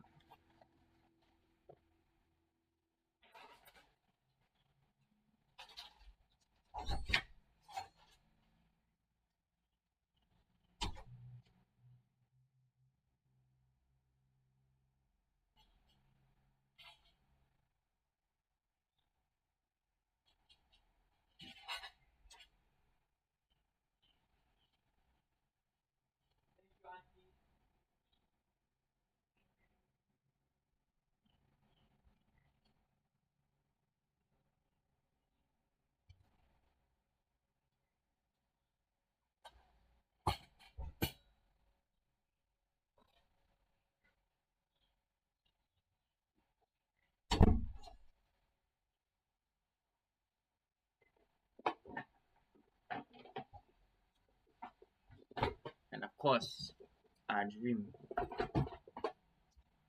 I'm running through endless hallways, all kinds of hallways, including one that looks like a space station, another one that looks like a medieval castle.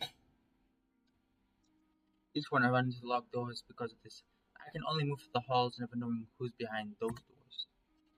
Eventually, I wake up, but my dead limbs and heavy head tell me that I'm not awake, not fully. Soup.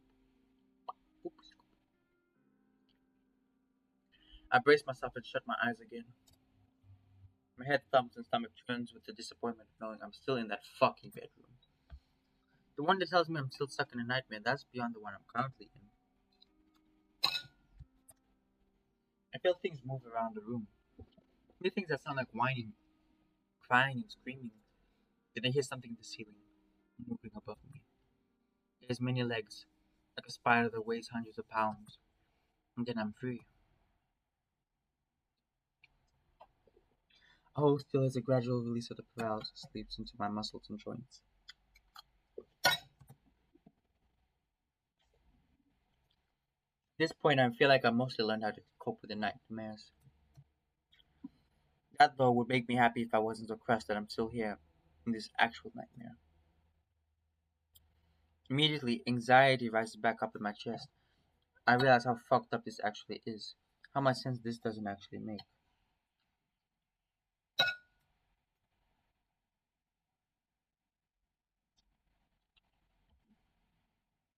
As far as I can tell, we've been drugged somehow and moved to the underground hellhole as an experiment of some kind. Someone in Echo has to have done this. One of the crazy old people.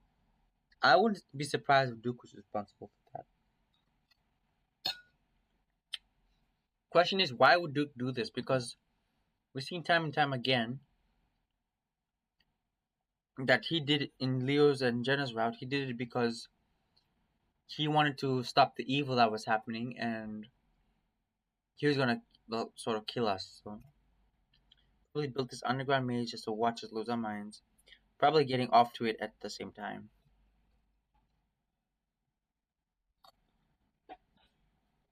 I grip the bed sheets and grit my teeth, grimacing at the ceiling as I try not to cry. That had to be it. This isn't some kind of supernatural ultimate dimension. This is real, and someone's fucking with us. Probably being watching by, Probably being watched by cameras that are set up in corners of people's over now. I guess that makes sense given that, like, you said that there's a lot of electrical stuff going on. Like for a house that looks this old, there's a lot of electrical appliances. That idea sends a shiver down my spine, and a gun to my left, scanning the wall for any inconsistencies. to get out of here as soon as we can. The sooner we start moving, the better. I hear a small whining grunt to my left, and at that moment I look over to find that Carl isn't in the bed next to me. I stare for a moment at the tangled mess of sheets on his side of the bed, trailing off to the side. Carl? Another grunt, then I hear Carl, at least I think it's Carl. His voice is deep, raspy, and it sounds like he's trying on some sort of weird accent that I've never heard him use. My name, soiled. Slowly I sit up, and that's when I see something white sitting in next to the bed. Jesus. I jump and slide back on my ass away from it, almost falling on the other side of the bed. What is that?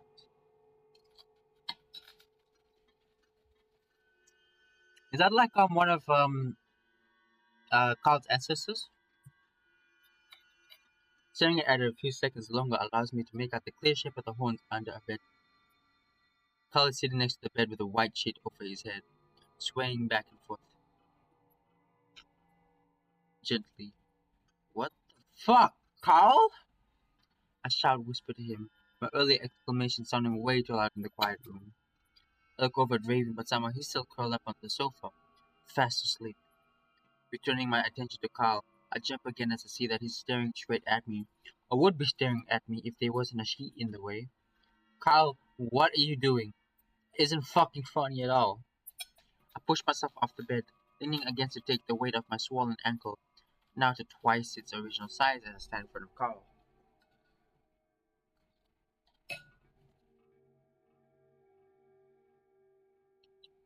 I reach out to take the sheet off his head, but I hesitate. The horns, they look bigger than they should be, and the voice is so different. Tiny. Love. Carl, Carl, you're scaring the shit out of me. My voice is weak and it crackles at the end as I lose my nerve. Had this place been getting Carl more than he'd been letting on? But then maybe he was just sleepwalking. I remember him doing that when he slept over at my house years ago. So it's been happening to him ever since he was a kid. So maybe it's like the same thing where Chase has been possessed ever since he was a kid, and who's to say that Carl isn't possessed? Maybe one by one of his ancestors. I reach out again, more slowly this time, but again I hesitate. I can't shake the feeling that if I pull it off, it won't be Carl. Suddenly the horned head shakes back and forth violently, then grunting, reaching a fever pitch. Shocked, I fall back on my rear, yelping as my ankle is jolted. I lean back onto my hands, watching with wide eyes. The shaking is so wild, the sheets start to slip off at the head. Whatever's under the seat is trying to shake it off. I brace myself, watching the seat slide slowly from the horns to reveal Carl. Of course it's Carl.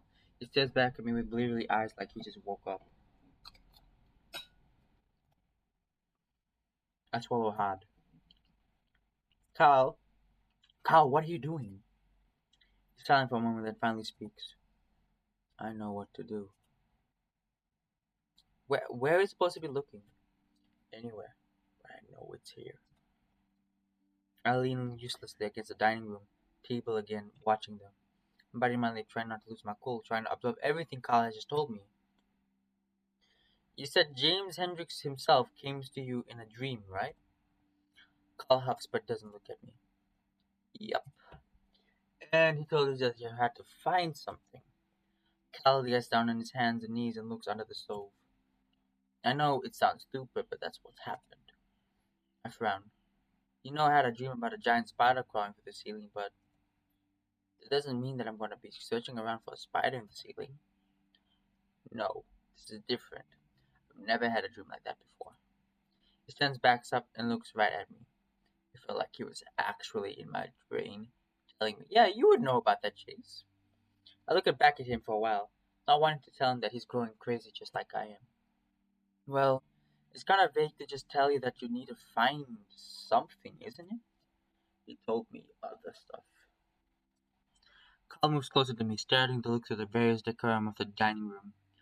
Like what? Carl lifts up a vase and looks inside. Said this place is chaos. A leftover memory from the old house. It still doesn't really make any sense. That he organized it for us into separate sections to help us figure this out.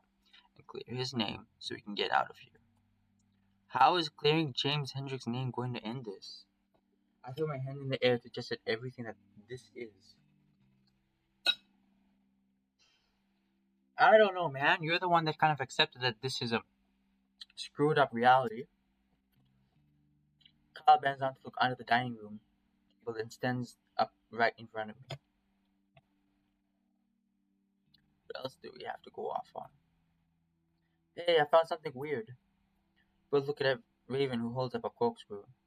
Kyle turns back to me, ignoring the husky. If we find it, that locked door will open and we'll be able to get out. If you see her, why doesn't he just show himself and do this for us? He said he's weak, but there are other forces in the house that have more control than he does. He can only do so much. I gape at him. Do you hear yourself right now?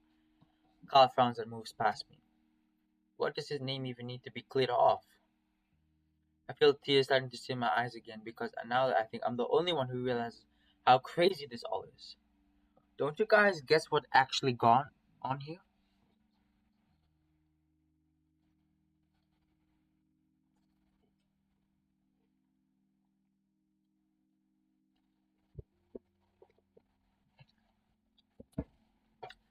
Raven stops rustling into the drawers and looks up at me.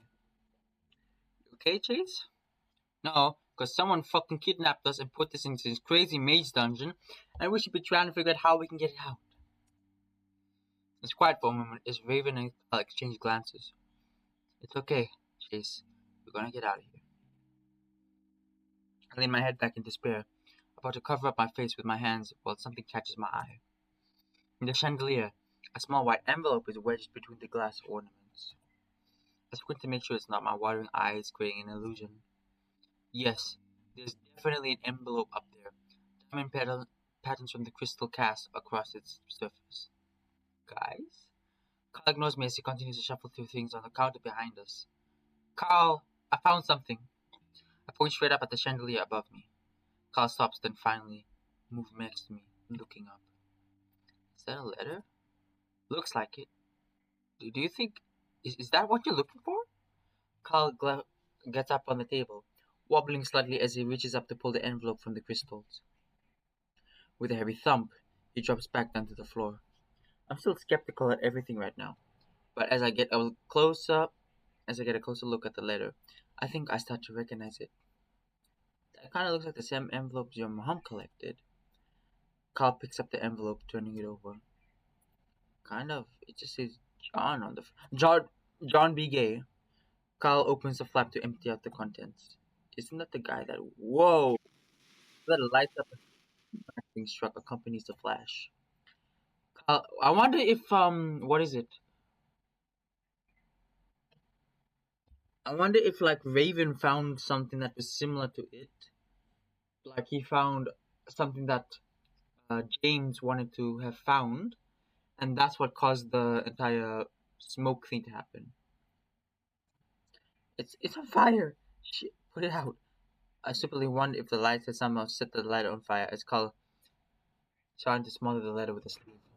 At that moment, a great moaning sound shakes the walls, almost knocking me off my feet and sending plates crashing to the floor. I cling to the table as the plates fall from the counter and the chandelier swings above us. The group groaning coalesces into a scream that makes me clap my hands over my ears. Carl is staring at the ceiling, his eyes wide when we hear another hissing sound. I jerk my head to look back in time to see a gush of inky black smoke burst from the stove, another screaming accompaniment. It rushes straight towards us, and just for a moment, I see the outline of what looks like a mouth and eyes in the smoke before it engulfs me. My senses are completely smothered. It's like something is slamming up against my chest, and all my air is going to be replaced by unbreathable smoke. It's consistently like water, filling my ears and eyes. I scream into the emptiness, but I can't hear myself over the cacophony that sounds like rushing water, mixed with muffled screams and explosions.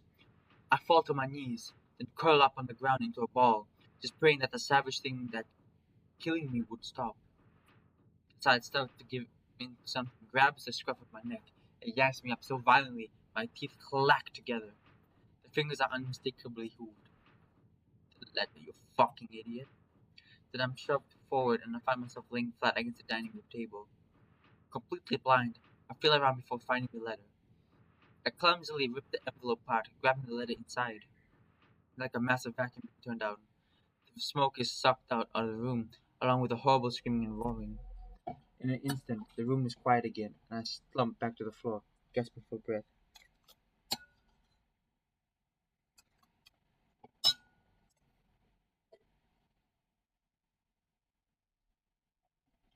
Hmm. Carl is right next to me, curled up in the same position that I was. Raven is whimpering, his face in his hands and his rear in the air. Carl coughs a few times, whizzing in air before he looks at me. The lever clenched in my uh, hand. What the hell just happened? Are you okay? I can't respond. I lean back against one of the chairs tucked under the table for a moment, gathering my wits.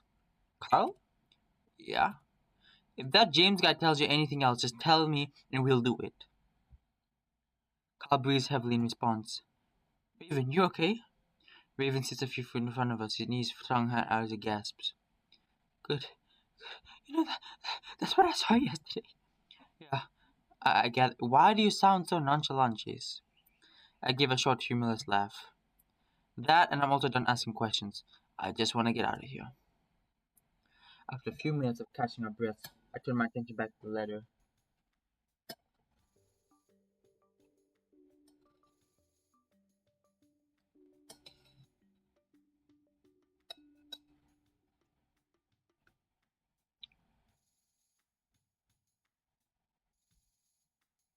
Somehow, it's completely undamaged despite catching on fire. It feels crisp and new, and the ink almost looks fresh. It definitely looks like it came from one of the bins in the crawl space. But if that were the case, then there's no way it could have been the great condition in its thing. The letter itself was short, and I started to read it. My dearest John, militia grows more agitated by the hour, and I fear that they will demand a search of this mansion. If that does indeed occur, I'll do everything in my utmost power to hold them off. I look over at Carl, wondering if he just wanted to read the letter instead. Just looking right at me. They will never find the room I've left you in. Do not fear. Carl moves closer to me, his hand reaching out to grab my shoulder. Carl? But if they so much as try to lay a finger on your head, it'll be the last thing they will ever do. Before I can even move, Carl leans in and kisses me. I'm just able to get a glimpse of Raven's sharp face before I'm practically smothered by Carl's soft, warm nose and lisp. I freeze, my shoulders tensing. It's not that I'm not enjoying it, it's just the kiss was so unwarranted. I'm not sure how long it lasts, but I never make a move to stop it. When Carl does finally pull back, it's awkward and it looks just as confused as I am. Raven sits there, openly staring at us. Carl lowers his ears, his nose going pink. Uh, sorry, I don't know why I just I clear my throat. Don't worry about this. This place is doing weird things to us. Me too. This place is turning the gam people gay.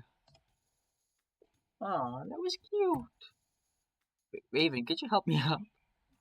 I'm mostly asking so we don't dwell on what just happened. Carl clears his throat. Well, the door's open now. Let's go check. Make our way slowly down the hall. Raven just behind us. I lean in closer to Carl's ear so the husky can't hear. What's that really you, or did your great whatever take control again? I don't know. I think I was in control. Just felt like the right thing to do, you know. It looked like he already knew what the letter said. I wait for him to go on, but he doesn't. Well, what does his name cleared for anyway? Being gay? I don't think people care about that stuff anymore. No, we already sort of knew that. Besides, there was basically a love letter. So what is it that he thinks he has from his legacy? Carl thinks. I guess the idea that he's just allowed his lover to die. I think people think that he sort of left John to die. Didn't really try to save him. This whole man seems a little pretty roundabout way to go around that, in my opinion. But like I said earlier, I'm done asking questions. Well, it's kind of nice. The kiss, I mean. Carl looks back at me with one green eye. Yeah? I smile a little. I guess the fact that something had begun growing in between us since the beginning of the week is pretty undeniable. And now we're here in this crazy alternate dimension with smoke monsters. So, well, fuck it, I guess.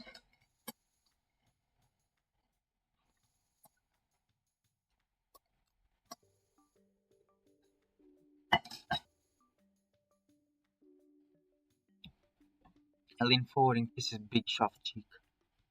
Yeah. Carl grins and is about to say something when I catch movement of the corner of my eye. Immediately afterward, I hear a dumb, dull thump and Carl grunts, his eyes bulging before he crumples, sending me to the floor with him. My god. I yell as my ankle bangs against the floor and I roll over my back, Hickory straining to reach down to hold my foot. Whatever just hit us is standing over me now. I raise a hand feebly to hold off the next blow. When it does come, I lower and slowly look up. Jenna? Jenna says this stoically, holding what looks like a small wooden stool. How did you get here? Jenna slowly sets the stool down, slowly seeming to recognize me. I lean forward to feel my ankle, the pain radiating from it from hot pulses. Chase? Are you okay? What happened to your leg? I sprained it. Hey Jenna, it's been a while. I look over at Carl, who's still curled up on his side, his arms wrapped around himself. Carl, you okay? To Jenna. Did you hit him? Jenna walks past Carl and crouches down next to my leg. This looks really bad. Yeah, Carl, are you okay? Mm. Carl grunts and turns over to face us, a hand to his chest. Jenna, what the fuck was that? Jenna looks at my ankle a while longer before standing up and looking around. When it doesn't look like she's going to answer, Carl sits up. How did you find us here? Raven perks up. Yeah, isn't there a way out? Jenna finally looks down at Carl and I note the complete lack of concern in her eyes. I, I came to your house looking for TJ and ended up going to the basement. She looks down the hall again. And I ended up here somehow. I blacked out before I did, and I don't know how to get out. Carl finally stands up, wearily eyeing the stool held loosely in Jenna's hand before bending over to help me back up. Your leg okay? He grunts into my ear as he slides my arm over his shoulder and slowly pulls me back into his back. But mostly, I think I kind of twisted it up again. Carl grunts again and turns back to Jenna, now with me on his back. Well, that's pretty fucked up just to blindly swing at someone. I mean, she wouldn't know though. No. What's fucked up is waking up inside a place you have memory of going to. Jenna's sub muzzle points right at Carl, glaring. Carl stutters for a second, clearly not expecting Jenna to snap back at him. I wonder if it's because, wait, if James is possessing, Carl, who's to say that, the John will possess her because she's a descendant of him? Hey, this isn't my fault. We have no idea where we're at either. Why are you guys fighting? Raven looks so innocently between the two of them, his ears perked. It's a good question, and I watch Jenna closely from over Carl's shoulder. She just glares at Carl's arm folded. Did she blame him for this somehow? After a few seconds of awkward silence, Carl speaks up. Well, you hit me for one. I don't know why you are so mad at me. Jenna looks back at Carl and I see the tenseness in her shoulders slowly loosen. I'm sorry. I'm just a little uptight after waking up here. Hey, you're taking it better than us, Chase. We're freaking out for hours. I give Raven a side glance. Well, things have been going crazy since you two left the lake. Like us ending up in the fucking nightmare dimension? Not just that. Tina sets the stool down on the carpet before sticking out her forearm. That's when I see the crusted blood in her fur in the form of three long. Is that TJ? What the? TJ attacked me. What?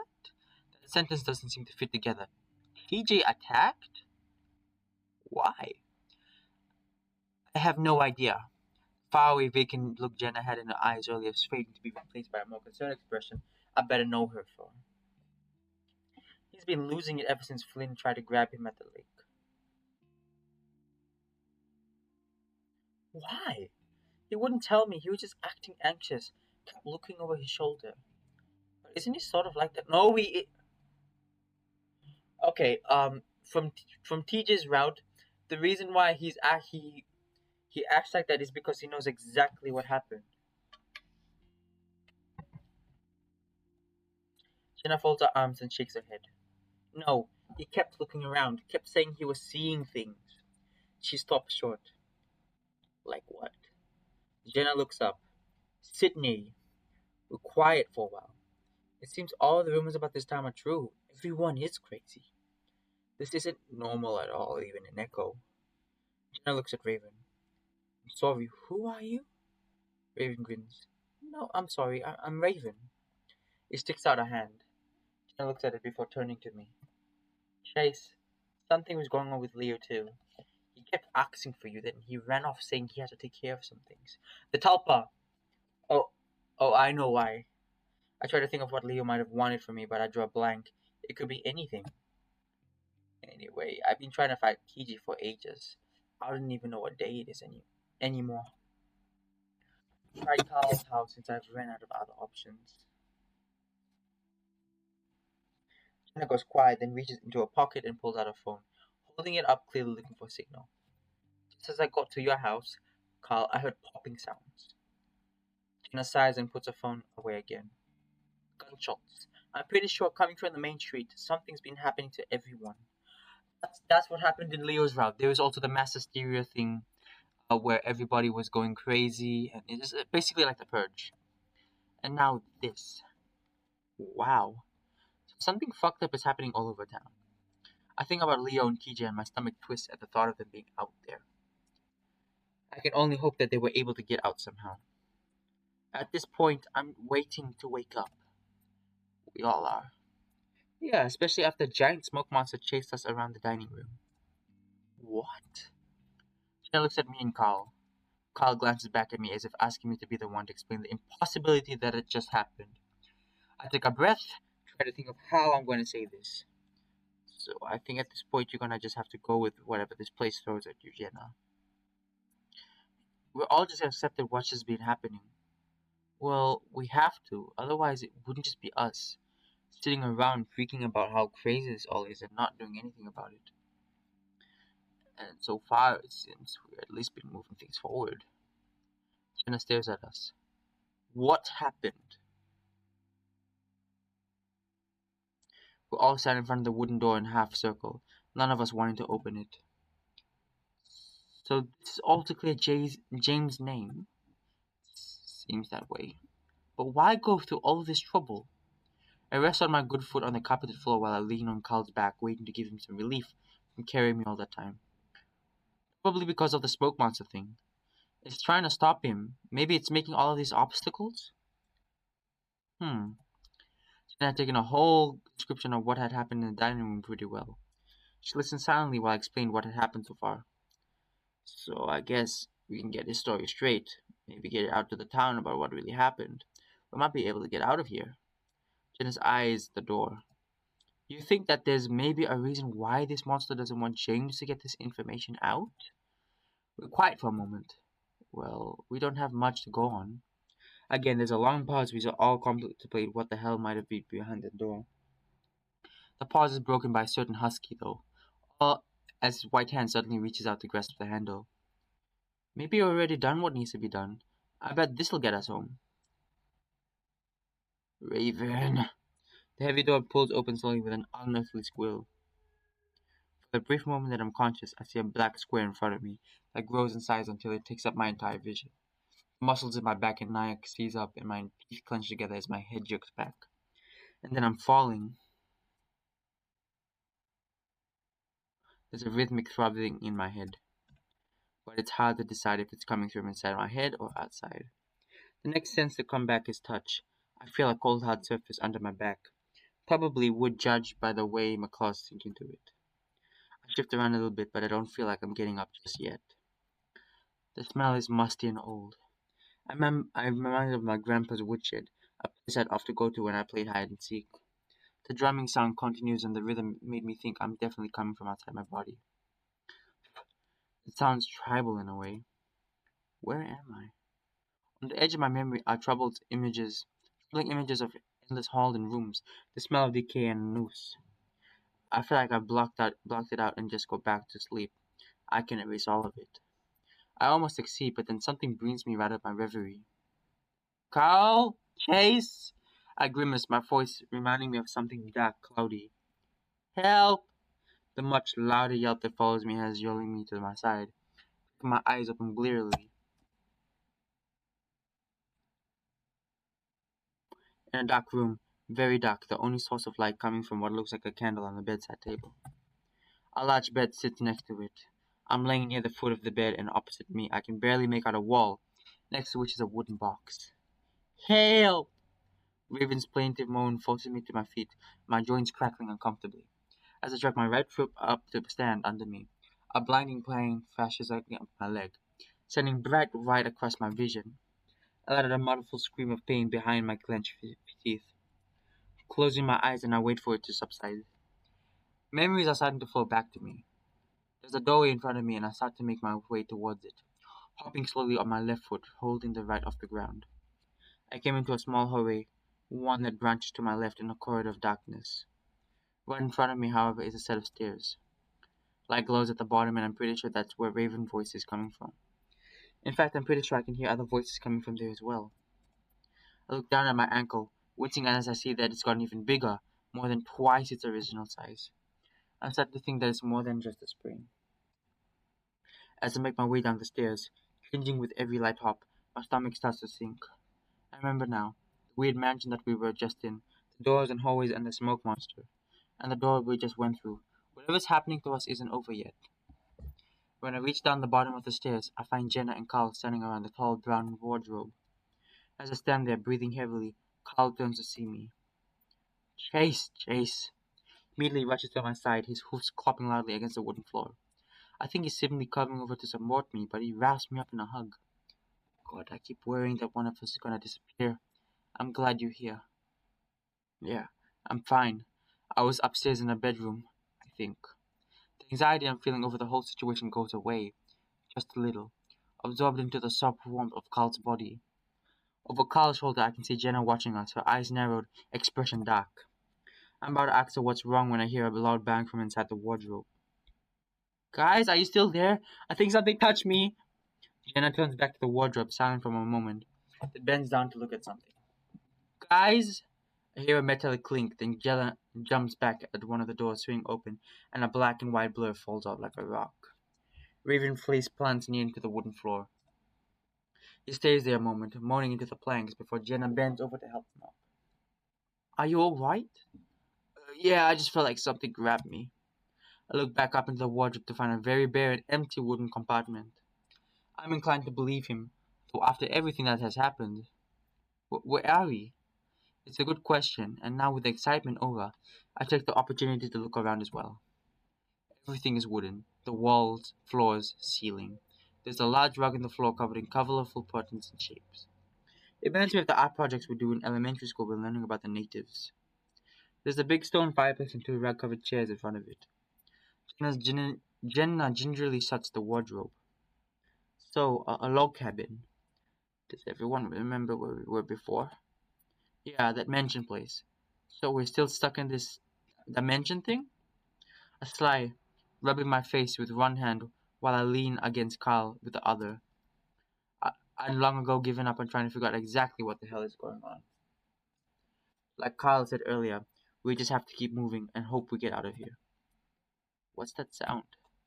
The drumming that I thought was coming from within my head started up again. Drums? The husky moved towards the wall, which consists of several logs stacked horizontally on top of each other. I can't see anything. The cracks are filled in with stuff. I looked around again, this time more carefully. Right in front of me is a large log door, not unlike the one we initially came through. On my left side, separated by the stairs, is what looks like the kitchen side of my room. In it, there's a small table with two chairs on either side. There's also a big black wood burning stove next to a few shelves which are full of pots and pans. Various tools and furniture clutter up the room, and there's a window. I pointed out to Carl. Look, let's try and see out through there. Carl pulled me into the familiar position on his back before clopping over to the window.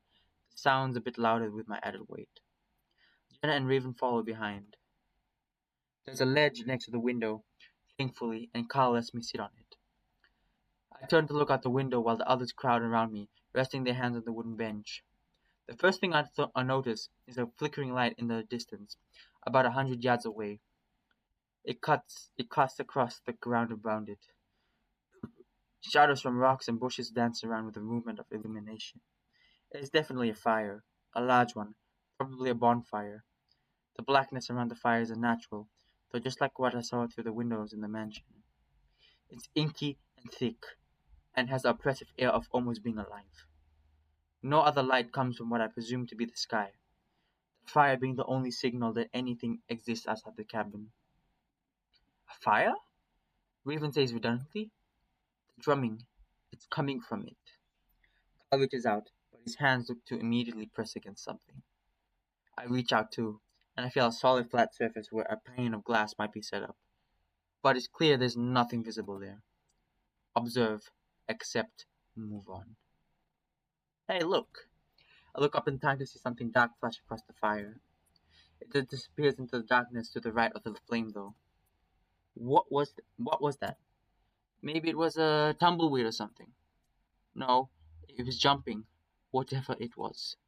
I feel a prickling along my neck, and now I'm not really into the idea that's just staring out into the darkness. But then it happens again, and I see what Jen is saying. The dark shape stares at the left side of my fire before brushing in front of me. I get a brief impression of a tail and ears, leg and arms pumping as if jogging in place.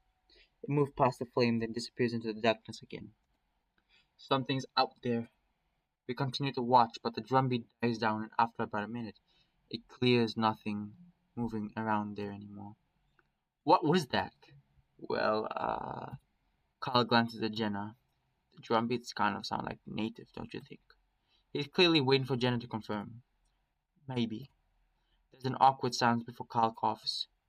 Well, let's think. We weren't able to get out of the mansion until we found that letter, right? He looks at me. Yeah. I respond automatically. Well, if that's the case, then maybe we have to find something in here, right? That's good logic. I guess that would make sense, but what are we supposed to find? Another letter? Yeah, didn't someone tell you about finding something that we would open the door? Yeah, and I think it makes sense that whoever set this up would do it in the same way, right? I sigh and stop staring at the window, my back sore from the twisting motion. I sit straight up on the bench and look back into the cabin. Well, if you're supposed to find another letter, there's a bunch of places to hide it. Maybe we should just maybe we should just try the door first. Jenna walks over to the door and looks it up and down before reaching on to slide the back of rusty bolt. To my surprise, it moves with only a little resistance. Are we sure we want to go out there? I mean, we don't know who that is running around. Jenna hesitates, then heaves back into the door, but it doesn't budge, not even an inch. Jenna sighs. Raven bounds up next to Jenna before enthusiastically yanking back the handle as well. Again, the door holds fast. Of course. Jenna stares at the door a moment before turning to us. Let's take a look around upstairs. If we're supposed to find something, then we should start from top to bottom. Agreed. Carl bends down to pick me up, but I rest upon his shoulder. Wait, I don't want it to. I don't want to have you to drag me everywhere, let alone up and down the stairs. He stops mid, his face level with mine as he looks at me. You sure? I really don't want to leave you alone down here. As I look back at him, I can't help you but note the difference that I noticed earlier. His face had harder lines, his fur duller, eyes somewhat deeper. I wonder if he's like changing into James. You are right. I break out of my trance and blink. Yeah, I'll just stay down here and look around where I can. Jenna and Raven are already making their way up in the stairs. Raven goes around how his family used to have their own log cabin. Alright, but shout if you need anything. I smile. At least I feel like some parts of Carl are still familiar. After the ram heads up the stairs, I lean back onto my little bench, letting my head tilt back as I close my eyes. Even in this new environment, everything is still feeling surreal. I've come to welcome the feeling though. It's a little nice barrier to everything that's happening right now. In some ways, I still can pretend that this is a dream. Hell, even now I'm thinking it's a dream, that I'm somehow stuck in one of my paralyses. Maybe I'm in a hospital right now, and they're trying to figure out how to pull me out of it. I wish that was the case. I thought had me feeling like I'm being watched, The fur prickles around my neck. I guess it would be kind of awkward if all those doctors were watching me right now. Maybe Kyle and Jenna are there too. Leo and Flynn and TJ? The feeling gets stronger, so I turn back around to look out the window. It's still silent, and the lonely little flame in the distance continues to flicker around the rocks and sagebrush. It makes me wonder how endless this would be. If we're in some sort of ghost dimension being manipulated by what are basically ghost gods, then will this whole ideal be never ending? The thoughts twist in my stomach, so I stop deep around it. I turn back and I force my eyes to start scanning the kitchen from top to bottom, looking for something, anything that might stand out. I'm assuming I'm looking for a letter. But again, if the rules are limitless in this world, then there's no telling what it might be that we're supposed to find next. I think about vocally asking James or whoever the hell it is for some help. Maybe some kind of hint at least, but there's no way I'm gonna do that without the others with me.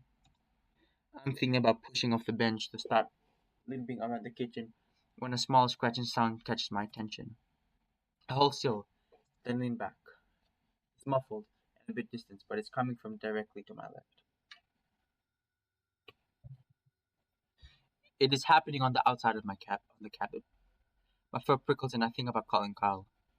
I can hear the three of them stopping around, talking to each other in muffled voices from upstairs. I turn around again, this time a little more. The dancing bonfire continues to glow quiet. No other movement aside from the shadows. This time, a rustling sound comes from that same spot, and I instinctively turn my eyes in its direction. Carl? I raise my voice only a little bit, but their conversation carries on as if I hadn't said anything. I look up at the ceiling, then back down to the window.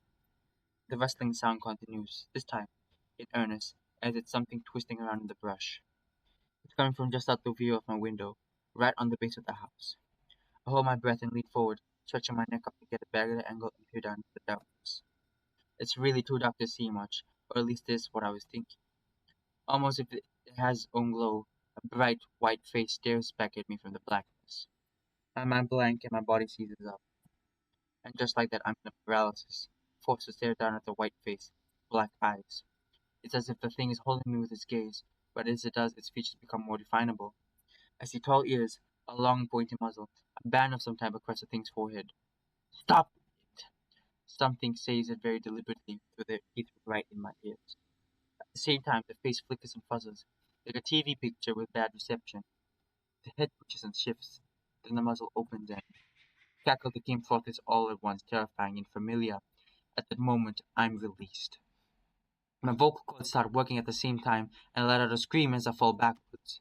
I land on the wooden floor with a loud thud that shakes the pots and pans on the shelves.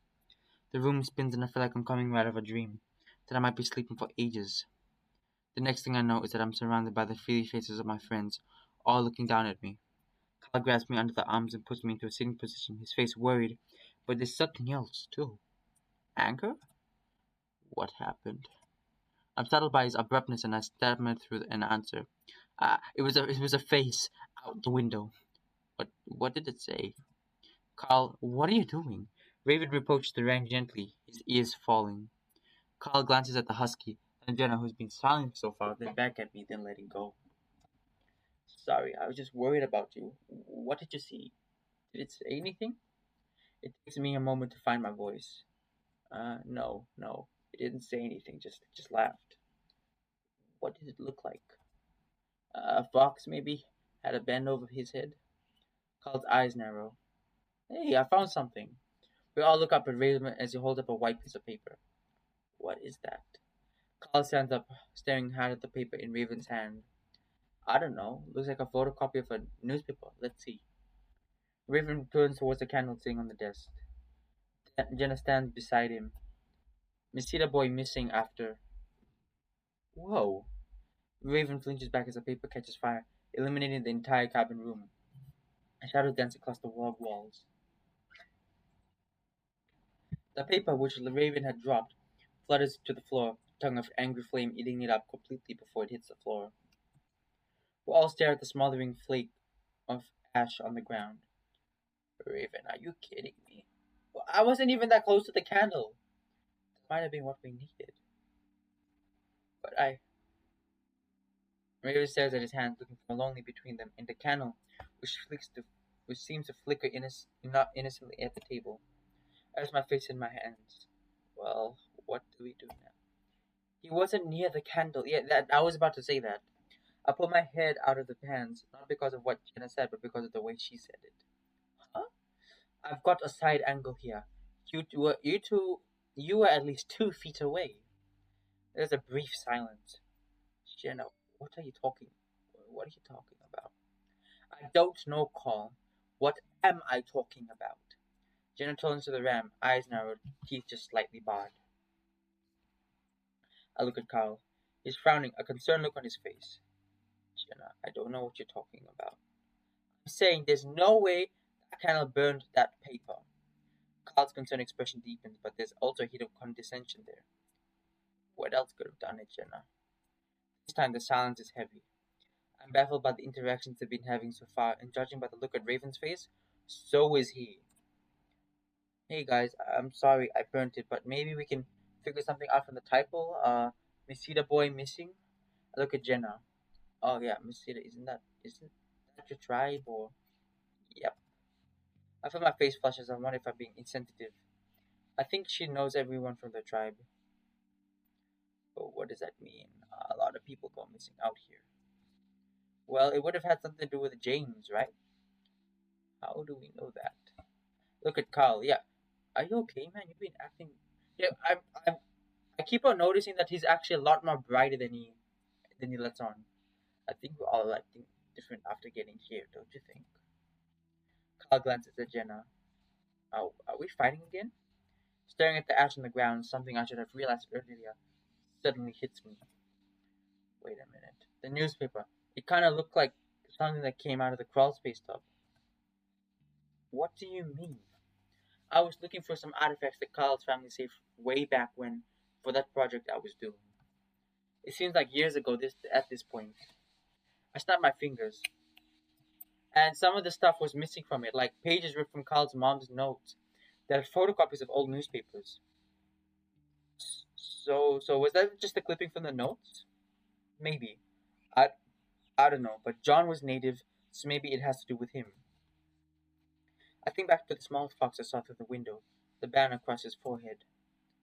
Was that John? So the ghost just ripped out the pages to show you in this nightmare world. Why didn't he just point them out to you in the real world? I don't really have an answer for that. Then we wouldn't have to be going through the shits right now. Ghost rules? Raven shrugs. Good answer. And what if that was our key out of here? Well, they can't just leave us here, right? We don't know anything about where we are or what these things are capable of. So what now? Just sit around and wait for something else to happen? Carl suddenly sighs. Well, I'm gonna look around for some more. You guys do whatever you want. Again, I'm taken aback by Carl's demeanor. I've never seen him act like this before. It's like he's a different person. Without another word, he turns on his hoof and walks away. Over the next several hours, we search the cabin from top to bottom. I hobble around the ground floor, careful not to look at the window even when the drumming starts up again a few points. I check all of the shelves and the chair and tables in the stove, the pantry between the cracks in the floor and walls. We don't find anything. At some point, I almost topple over the door dozing off, and that's when we call out the search. There's some discussion as to where we should sleep, if we should do it if it shifts. Jenna suggests she stays up downstairs while the rest of us sleeps, just in case something else happens. I'll suggest that I sleep in the bed upstairs because of my leg, and I have to agree with him. He's getting a lot more smarter than because Carl seems to be shy, but then he's becoming more extroverted and smarter. Raven stays downstairs with Jenna, making himself comfortable in one of the chairs. As Carl hobbles up the stairs with me on his back, Jenna watches us the whole way. I sit on the bed watching as Carl moves about the room, looking behind shelves and under the bed. Carl, I hate to ask, but are you okay? Hmm? He looks back at me. Yeah, I'm fine. I just wanted to make sure everything is safe for you. Thanks. It's just you seem different, I guess. Carl looks at the ceiling, seemingly thinking. It's difficult to make up out in the darkness, just like when he had a sheet over his head. I get the weird feeling that who I'm looking at might not be Carl. I think it's just this made me grow up. I realize now how useless I've been. It's sort of an opportunity for me to actually do something, help people. Yeah,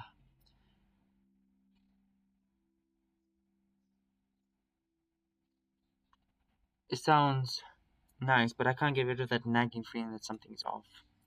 It's in the way he talks, the way he moves, right down to his facial expressions. I swing my legs gingerly onto the bed and lay back. Carl comes over to sit on the other side. Gonna sleep here too? Yeah, you need me to get me around. So I'm gonna be by your side as much as possible. Alright, thanks. As we lay awkwardly on our backs for a moment, Carl suddenly turns on his side and pulls me into his chest. I'm surprised and turn instinctively so that he's spooning me. I guess it makes sense after our semi-confession back at the mansion.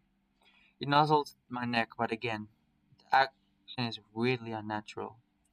Even with his big warm body next to mine, it takes me a long time to fall asleep. I open my eyes and I can make out the dark cabin room. My heart sinks again and I realize where I'm at, but it's more subdued this time. Guess I'm getting used to my new life. My mouth is dry, very dry, and I feel like I need to find water, or I'm not gonna go back to sleep. I sit up. Carl's moved back to the side of the bed at this point, lying out on his back, snoring. Quietly, I get out of the back, wincing at how creaky the floorboards are. I make my way down the stairs, eyes adjusted to the point where I can barely make out the ledges. When I reach the ground level, I see that Raven is splayed out on the carpet, snoring as well. I shake my head before moving to the kitchen. Jenna isn't there, and I wonder where she might actually be at. Was she in the other room upstairs? Maybe I just missed her when I was distracted by Raven. Looking around, I see a small cup sitting on the table. I'm almost positive it hadn't been there before, but maybe Raven or Jenna had just set it there. Walking over to it, I'm relieved to see that it's filled with what looks like water. I pick it up and sniff at it, not really getting a hint of anything. Tentatively, I take a sip and immediately spit it out. It's salted, putrid. It tastes like. I jump and started the liquid splashes onto the floor. Gingerly, I set down the cup, looking into the opposite room. Everything is still in the other room. I can't even hear Raven snoring anymore. This time, I see the wardrobe move, the door specifically. I stare wide eyed. Everything falls still again, but I don't dare move. Jenna? I whisper loudly. I wouldn't even make sense why she'd be in there, but who else would it be? Ghosts, of course. I'm about to take a step forward towards the stairs, maybe, or to at least wake Raven up, but that's when the small door cracks open. I freeze, all of the fur on my body standing up. To James? Words die on my tongue as something long and black sides from behind the door. It dips towards the ground and only then does it vaguely take the shape of a foot. Another long black tendril follows, slightly ahead of the first one. When it touches the ground, it takes the shape of a hand resting flat on the wooden floor. I choke and I start to try and back away, but then the door explodes and openly I just barely able to make out a galloping black shape before it engulfs me. I collapse back on the ground, twisting, trying to scream, but the thing is completely covering and smothering me. I choke and gag, feeling like I'm being suffocated. My arms pinned to my sides, my legs rigid. As I try to yank away from the feeling thing, I feel like something is freed from my mouth, and I'm able to scream. Help! Get off me! Help! Chase! Chase. The surface underneath me becomes soft, the thing on top of me warm. Through bleary eyes, I look up at Carl, is able to make out the curve of his horns. Carl? I hear movement at the doorway, and I glance in the direction to find Jenna staring there, hackles raised, teeth bared. Jenna? Before I know what exactly is going on, Jenna sprints across the room and jumps into the bed. Carl doesn't even have time to turn around before she snatches him up by the horns and yanks his head back rapidly. The ram yells at a choking sound as he's dragged back and thrown into the floor. Jenna jumps off the bed after him. From the sound of it, she lands on him. What's to follow is a series of thuds and smacks. Quickly, I put myself to the foot of the bed, still completely disoriented. I knew it was you, you motherfucker. What I see is Jenna sitting on Carl's back, swinging her fist into his head while the ram tries to keep her up. You haven't changed at all. Jenna, stop. I roll off the bed, confused as to why I'm looking so weak. Pain shoots up my leg, but this time I barely notice it. It's something around Jenna.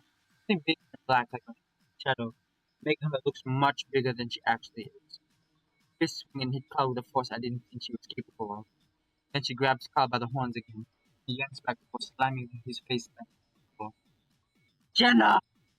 I lunge forward, trying to pull myself back between the two of them. Underneath me, Carl had got a lid. Like then there's something black and shadowy around me as well. But it's fading away. Jenna's still trying to get a Carl, reaching around me and snarling in my ear. A sound that makes my fur stand on end.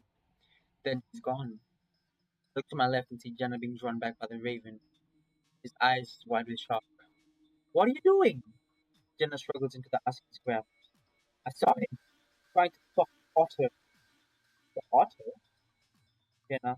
Stop, he was helping me. Raven continues to try and pull Jenna towards the door, but she continues to struggle.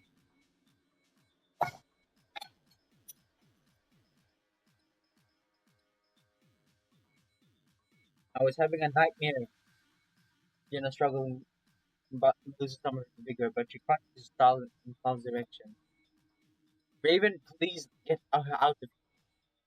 The shadow around Jenna seems to shrink, and his face shows some doubt as she stares at the crumpled Carl. After a moment, she seems to let the husky lead her from the room, and hears soothing tones from Raven as she leads her down the stairs. I turn back to Carl, who has his arms around his head, face still buried in the ground. After a while, I see his shoulders heaving with sobs. Gently, I push one of his arms back, and he looks up at me. This time, I recognize his face.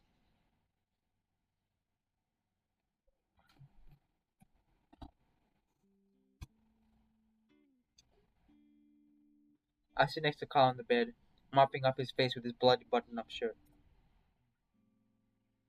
He sits there silently, looking at his hand while I work. At least nothing's broken. Dude, what happened? I'm not sure if he's talking about what happened with Jenna or just everything. I've been asking the same questions since we got here. He looks at his hands again. I felt different. I sit back and look him over, satisfied with having cleaned up most of his face. You were acting different too. I felt I didn't. I knew everything. I knew what I was doing. You were acting really confident. I agree and set his bloody shirt off to the side. When I look back at him, he seems so sad and beaten down that I have to hug him. Dude, you're gonna make me start crying again. His voice cracks, but he hugs back anyway. I'm just glad you're back. I felt like I was gonna talk to a stranger. Kyle leans against me and sighs. I don't know if I'm glad, though. It's like I came back from a huge high. I rubbed his shoulders for a while before I venture forward with my guess. Was it James? I don't know. Maybe? Kyle looks at his hands again, but he's questioning if they're even his. I just feel like I knew what I wanted, and when things didn't go the way I thought they would, I get really pissed. He's silent for a while. I imagine contemplating what he just gone through. Jen isn't really acting himself either. Kyle looks up at that. Yeah, I felt whatever was in me, whatever it is, really hates what Jen is doing for some reason. Kyle looks around the room, scanning it with his dark green eyes. I feel like all of this is a kind of mental fight between James and whatever else is fighting against him. Looks back down on his hands. That's why I have to do all of this. He falls back into silence and I don't ask any more questions, wanting to let him rest a bit. There is one nagging thought that comes to my mind though. This is kind of stupid, but what happened back in the mansion? You know that thing between us? He looks up at me and I feel my face flush looking away. I guess I'm wondering if any of that was real. I mean, if it was really you feeling that way. Carl doesn't say anything, so I'm forced to look up at him. When I do, he had a sad sort of smile on his face. Dude, I think that was the only part of me that was real. Despite where we are, despite everything that's happening, the summer makes me incredibly happy. Happy enough to lean forward and kiss him. He kisses back, and while it's barely more than a peck, it has my entire body feel warm. He puts his own arm around me, and I pull back and I rest my head around his shoulder. I feel like he's gonna try and come back though. I look at him. What, James? Whatever it is, I can already feel it, like it's on the edge of my mind. Do you think you'd fight it? Carl sighs and looks at me. Should I? What do you mean? I mean, it made me feel amazing, like I could do anything. Maybe we need that. Bang. I don't know. Not only that, I feel like I knew what to do. It might save us. He stares back into my eyes. I know it's not really me, but it'll probably only be for the time that we're here. I look away thinking, and I'll be back to my old self. I mean, not necessarily, because I hope, because most likely this experience would have changed you, even though it was traumatic. But it's important to me what you think. We're in this together.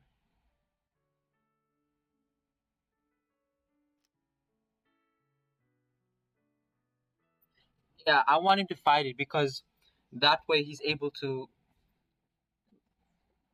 Yes. Well, it's like James is living vicariously through Carl, and that's none of. And I want Carl to feel confident as much as he can. I rest a hand on this. No, after everything that's happened, I don't trust whatever it is. Carl watches me closely. Seriously, we need to be more careful. Besides, I lean my head against his shoulder again. We are in this together. We don't need that thing meddling with us to get through it. I feel some of the tension go out of Carl's muscles and we wrap each other more tightly.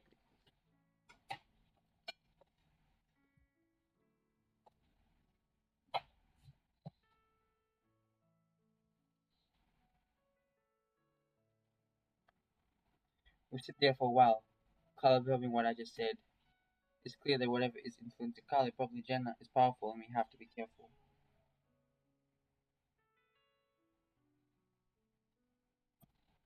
Whatever he decides, I just pray it's the right decision.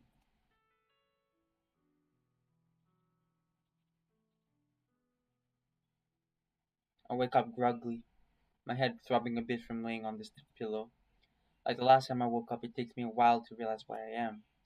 Just like last time, I get a sinking feeling in my stomach when I realize where this is. Ellie on my side, staring at the wall in front of me, watching shadows dance among the log bumps. It's depressing though, not as much as last time.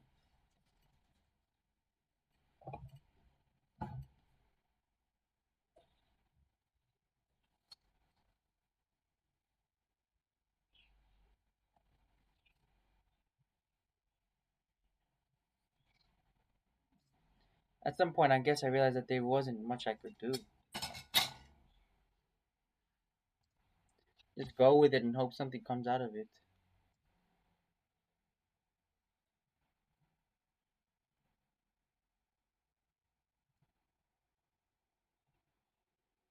You okay? I feel the soft warmth of Carl's body press up against my back. It's been a long, long time since I felt someone spoon me. Thinking about Leo though only makes my stomach knot up even more. Yeah, Carl picks up on it right away. His broad muzzle sneaks over to my neck and soon is pressing my cheek against mine. I can feel him hesitating as he does it. His movement's kind of jerky and awkward. Almost laugh, but I have to remind myself that Carl probably hasn't done this before, at least not since high school. Definitely not with a guy, at least. A hand slides over my side. Oh, okay.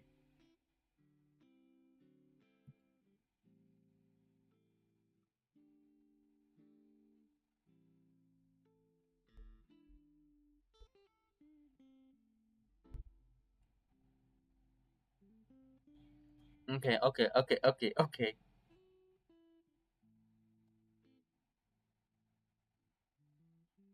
Sorry, is this not?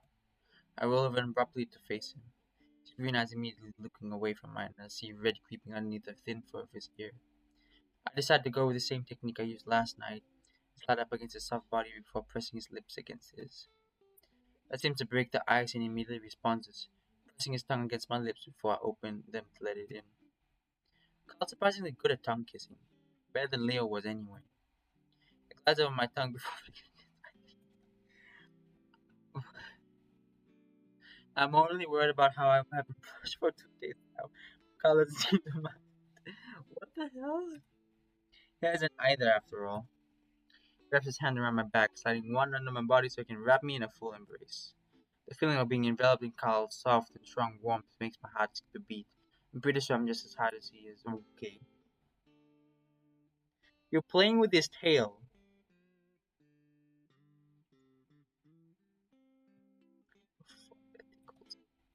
I pause and smirk at him. I barely touched him. I give his stomach a light prod and curls up, grabbing his waist. Dude, I'm just not used to being like. I apply both hands this time, running them like spiders up his stomach and chest. Dude, no! He twists and writhes under my hands, desperately trying to stifle his giggles before finally snatching up my hands by the wrists. Reminded how strong he is. When he easily rolled me to my back, straddling my hips as he pins my hands above my neck. You asshole. Carl's breathing heavily, letting out a little giggle every now and then. Sorry. Just never seen one get so. I pause as I hear some movement from downstairs, followed by what sounds like Raven's voice. I'm reminded in our situation where I see some flakes of blood around Carl's nose and the big splotches on his shirt. I guess we're being a little loud. Yeah. How's your nose? Carl automatically raises a hand to touch his nose. Meh. Hurts a little, but I'm okay. That's good. I lay there in silence for a few seconds, feeling like the moment is kind of ruined. I looked again at the walls, remembering that we should be looking for something instead of messing around like this. What you looking at? Not sure. Hey, we should be finding something, right? Hmm? My crotches starting to get a little uncomfortable under the weight of Carl's body. I mean, didn't that ghost, ancestor, whatever it was, tell you that we need to find some stuff? Carl rubs his nose. Yeah, in the last place we were in, at least. I guess it'd be the same for this place, right? Unless it, unless it was what we already burned up. Yeah. Carl sits there quietly thinking. Well, I think I might try to look downstairs. You want to stay here and look around? Yeah. I want to get the other two to start looking too. The third Jenna hangs heavy in the air, and the way we were both obviously avoiding it makes it all the heavier. What about your ankle? I flex it around, the twinge a lot less sharp now. The stiffness feels even worse. I think I'm okay. Let me try it out. Okay. Carl sits there for a while longer, then seems to suddenly realize that he needs to get off so I can get up. He scrambles off awkwardly as I sit up and swing my legs over to the right side of the bed. Pressing my foot onto the floor, the twinge that runs through my ankles is minuscule. Standing up, I'm able to put some pressure on it before it hurts too much. Problem is, I can't bend the joint at all, leaving me with an obvious and lumbering limp. I think I'm okay. Can I get you down the stairs at least? I warm to the concern in Carl's voice, though I don't really want him and Jenny anywhere near each other. Especially after what he might have heard just now. No, I just want to test it out a bit more. I turn my hand to look back at Leo and just, no, Carl and just see a worried look on his face. I'll call you if I need any help, okay? Carl pursues his lips. Alright.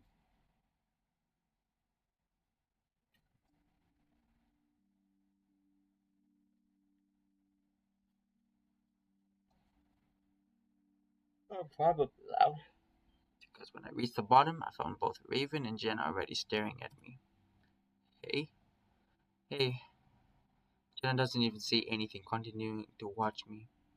We stare at each other awkwardly for a bit before she finally moves her head to look down at the leg. How's your leg? Oh, it's alright, just a bit stiff though. I grasp at the opportunity to talk about anything other than what we were obviously avoiding. I think I should be able to walk normally, maybe in a few days. Hopefully, in a few days, we'll be out of here so you can do that. Yeah, Jenna's definitely not herself right now. Her eyes are vacant, dull, and it's hard to explain, but they lack the mischievous and compassionate look that I'm used to seeing. Her voice is weird too. The deeper, more husky. We'll be out of here by then. Raven says it with a grin as he leans back in the chair he's sitting in. Yeah, actually, I wanted to talk to you guys about that. About what? About how to get out of here.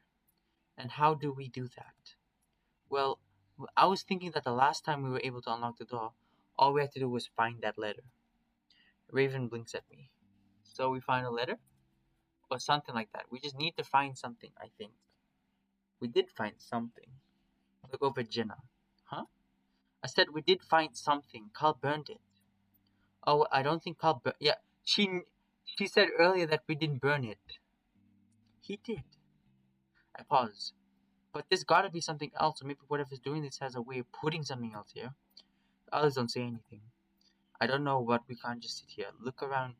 Looking around is the least we can do. Where is Carl? Jenna's standing up right now, looking at the ceiling. Faintly, I can hear the clopping of Carl's hooves on the soft wood. He's looking around upstairs. Jenna continues to look back at the ceiling, her face stormy. Let's start in this room. Raven stares up and starts walking along the wall, looking up and down the logs, pointing at the spaces between us. Jenna's looking at the ceiling, and I worry that she's going to try and go upstairs. Hey, Jenna, can you help me look around in the kitchen? Jenna looks back at me. Huh? My ankles still kind of hurt, so it'll be nice to be able to lean on someone if I need to walk far, like to the kitchen. Jenna pauses before moving over to my side. She stands there stoically and awkwardly wrapping her arm around her shoulders. Thanks. Yeah. We amble slowly to the kitchen. Jenna stops in the middle of the room and waits. I guess I start with the cabinet? My voice goes up at the end, and I'm asking for a question. Jenna doesn't say anything, so I stumble away from her.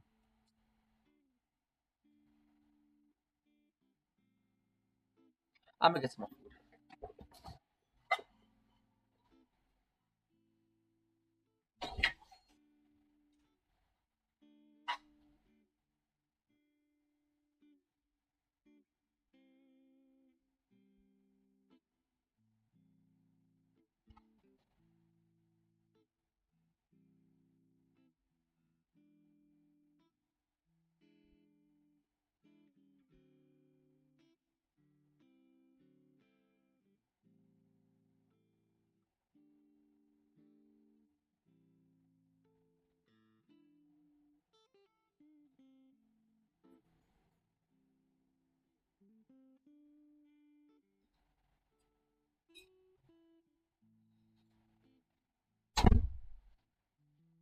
Chicken. I hesitantly start opening some of my cupboards, feeling a lot less into the idea than I was a few minutes earlier. Jenna stares out the window. So, are you okay?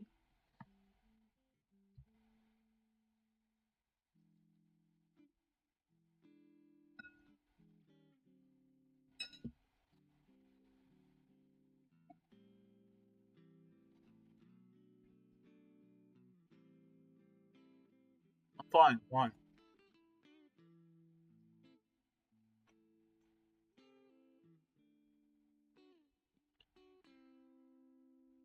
Being really distant.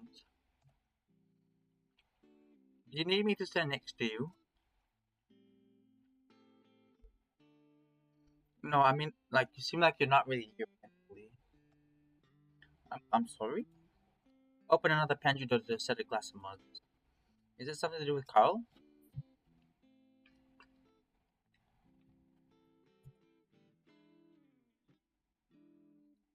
I have just no idea what doing it or why. Something that wants us to go as unsmoothly as possible, clearly.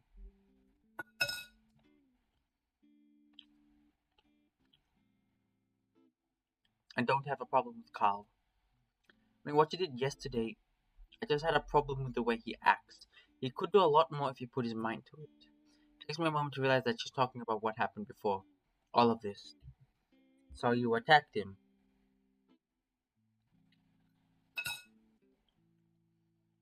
What? No, that was something else.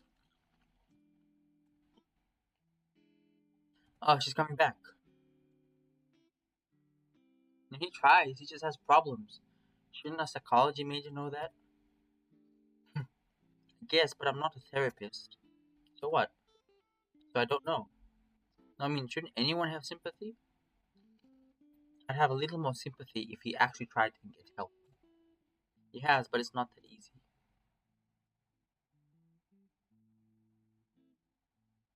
I tried to get help, but I didn't feel better for years. Carl's problems didn't really start until his first year of college. I mean, yeah, he has problems before, but it's only getting worse for him. Well, it doesn't matter what I think about Carl right now. We're trying to find out a way out of here, and screwing around isn't going to help. He's not who you think he is. So quiet and deep, I'm not sure if that's Jenna that said it. I turn around, but she's already on the other side of the room, sitting next to the opposite end of the pantries. Did you say something? She doesn't respond. I stare at her for another few seconds before slowly turning back around. The fur on the back of my neck prickles at the idea of turning my back on her. Why do these damn ghosts have to be so subtle and cryptic? That is what it is, of course.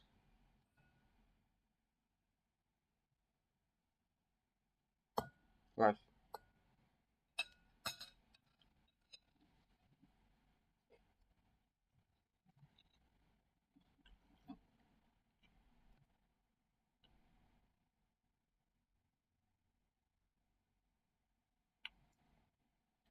Yesterday.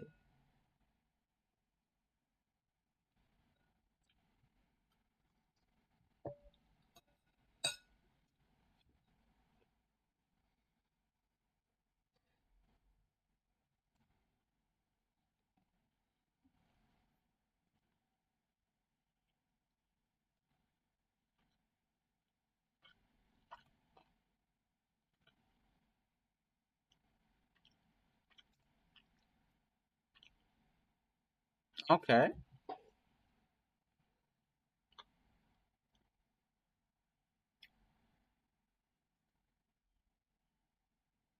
Just to see if I found anything, I'll be back.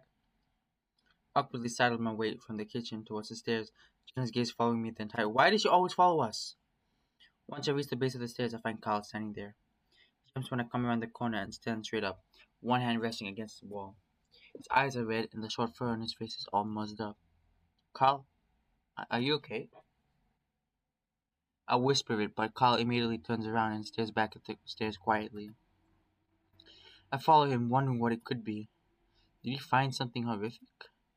I wouldn't be surprised at all if that was the case. Once we reach the top of the stairs, Carl's head straight for the bedroom. Carl, what happened? Did you find something?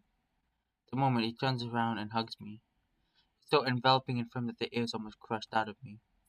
I grunt and freeze for a moment, listening to Carl huff into my chest. He holds me like I'm something precious, like if he lets go, I'm going to be swept away from him somehow. I'm quiet for a few seconds, letting Carl get whatever this is out of his system. My arms are pinned down to my sides anyway, so it's not like I can respond physically. Hey, are you okay? Dumb question because none of us are okay. Carl finally lets go. Turns away from me right away to sit on the bed, puts his face into his hands. My shirt is damp and I look down to see two wet spots where his eyes had been. Tentatively, I sit down next to him at the foot of the bed and put my hand on his back. Hey, what happened? Carl sniffs loudly, wiping his eyes before putting his face back into his hands. I just. The ram sighs before silently straightening up to lean back on his hands, looking away from him. Just like shit is all. Can I? I just had a moment, couldn't breathe.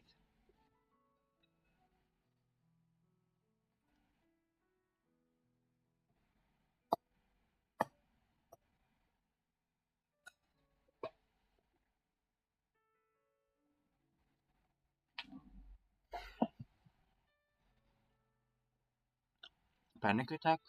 How come? A lot of things. I feel like everyone's mad at me. But no one's mad at you. Well, Jenna first of all, but I feel like everyone thinks it's my fault for something. Why would any of this be your fault? It's probably right about Jenna though. It's my house, it's my great great, whatever it is, it's all just my shit. It's I don't know. It's just being alone gets me thinking about fucking how I'm still fucking everything up. Dude, Jenna told us fucked up things are happening everywhere, not just your house. I look around.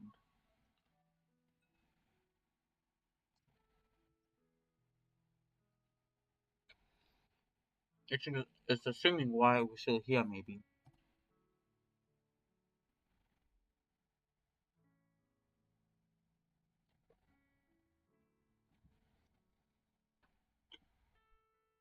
What brought all this up? We're all just working together to get ourselves out of here.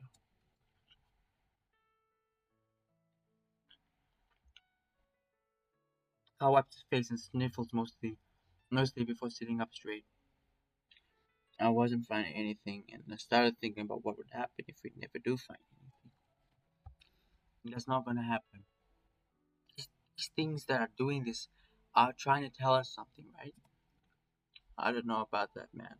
They seem just as confused and angry as we are. Cal looks at me with his reddened eyes. It's like they're fighting too. Yeah, I guess they're having some issues. I don't resist and Cal chuckles. And it's just creepy being here alone. I fit against him almost perfectly and I lay my head against his shoulders. Sorry. For what? I feel like I should be the strong one. Huh?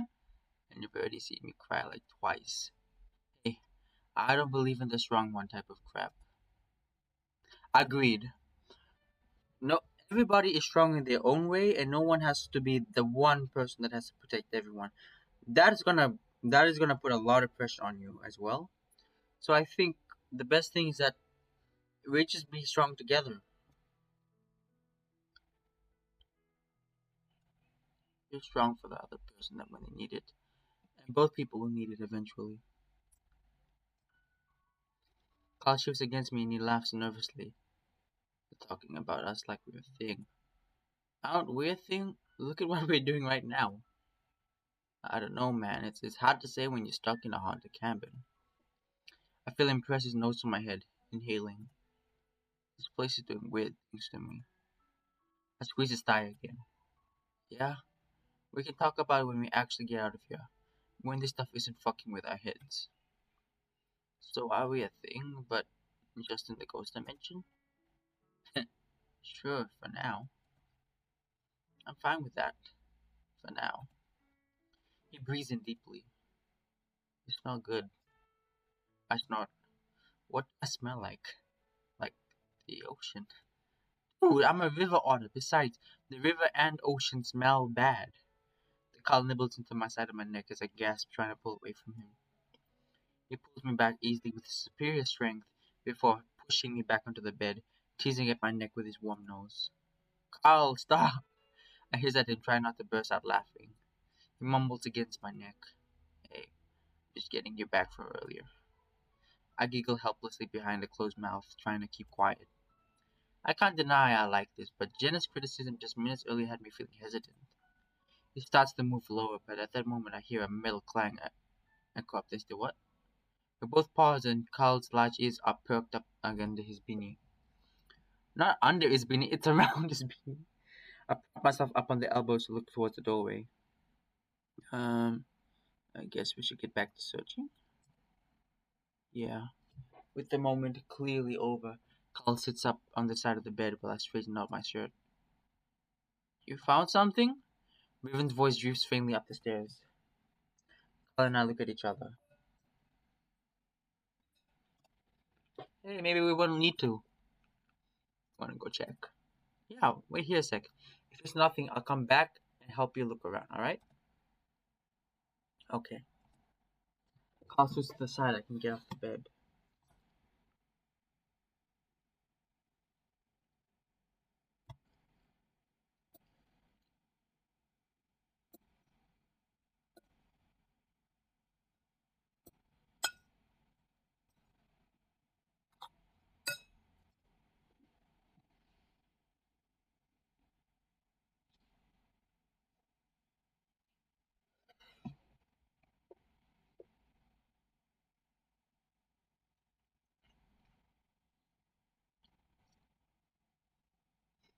Takes me a few minutes to get down the stairs on my stiff ankle.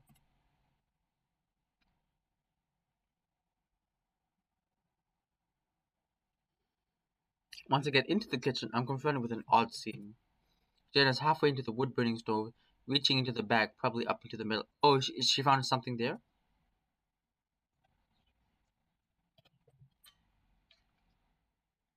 It's stuck.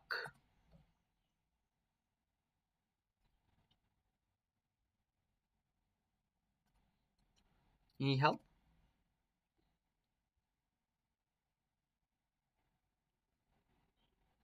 God, didn't think shouldn't be that hard to get. Maybe I can help. But Jen is already plunging her hand back in, head sticking out just the opening as she does. That seems to garner some success as she smirks. Ha! Got it!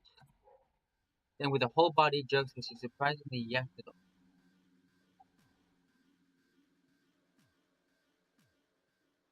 Wait, what's yanking her? Is it that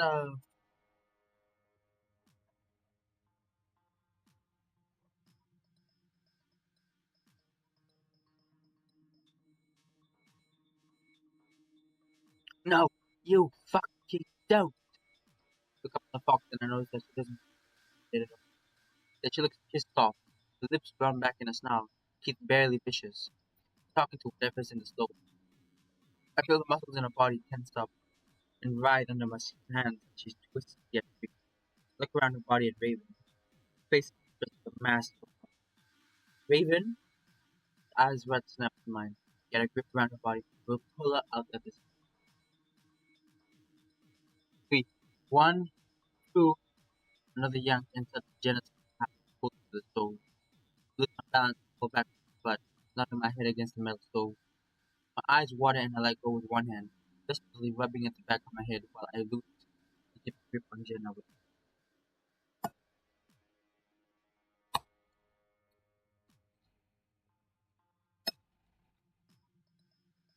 Safe!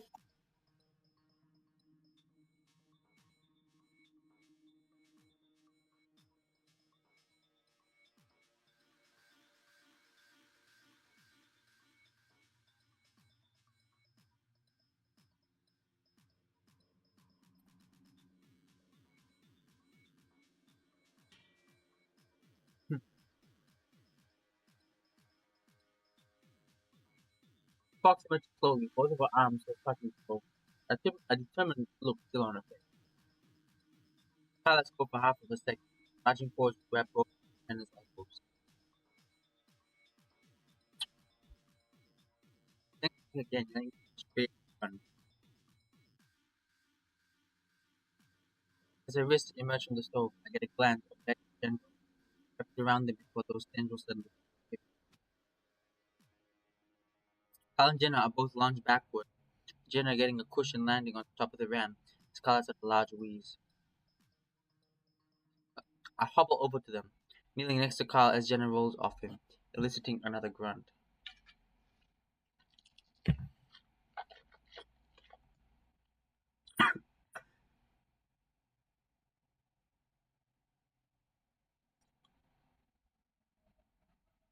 She sits up while Kyle continues to lay there, his eyes wide.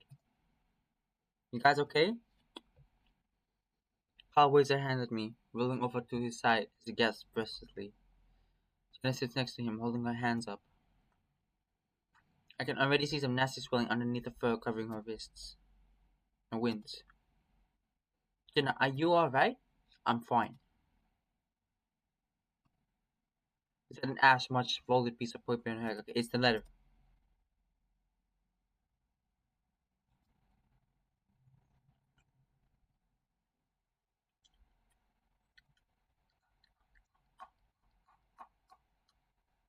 Sorry about that. I hear a glow next to me and I turn back to Kyle. Can't go a day without getting beat up. Wow, that was kind of heroic. Kyle grunts as he sits up. You think so? Yeah, all that last second though. Kyle rubs his knees. Would have gotten here early if he hadn't tripped down the stairs like that twice.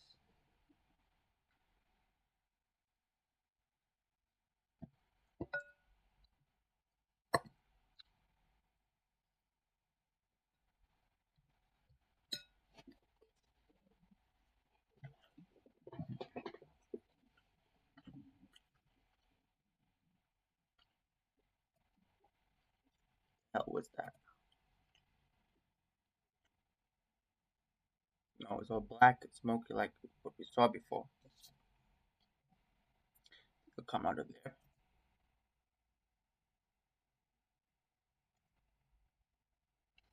Tells as he does it, jumping back in school as the deed is done.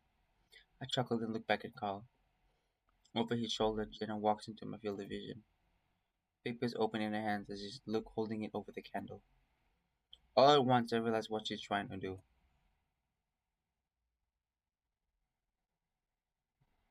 Jenna.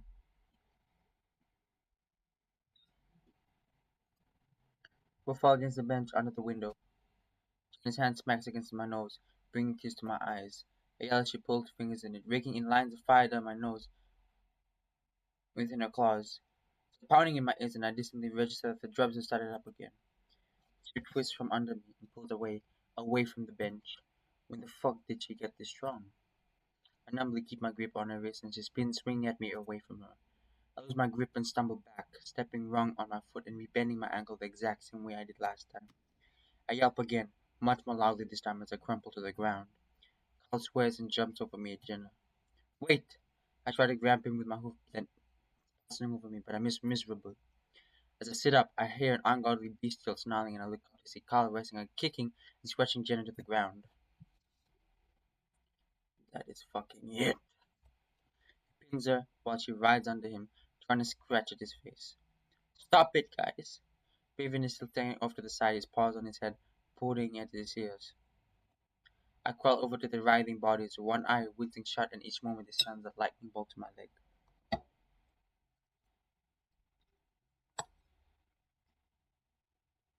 Chicken.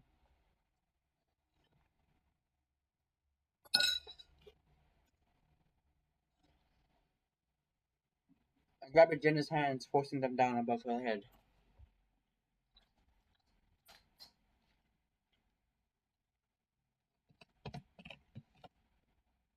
Jenna, stop! Jenna suddenly kicks one of her legs up between Carl's legs and he kneels over her.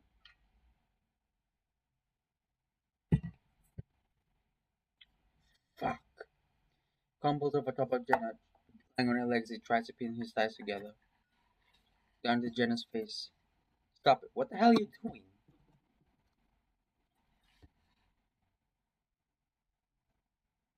She's possessed. I don't know.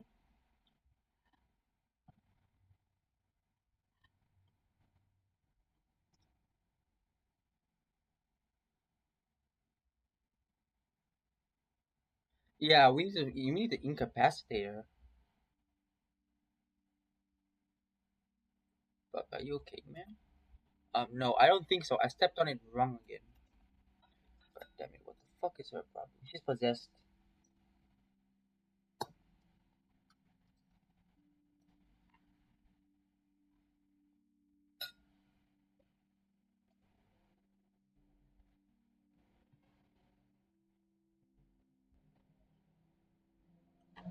It's okay.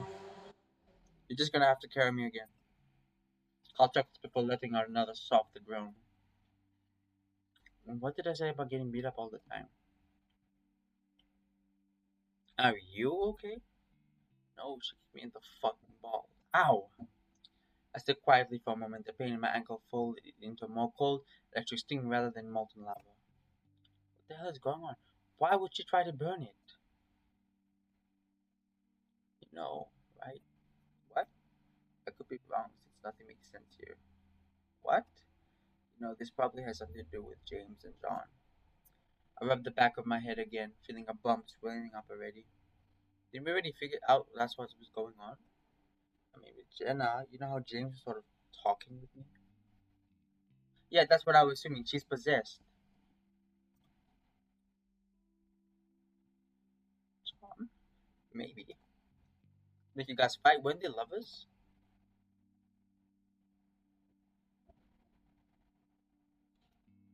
Read the paper and see what it read.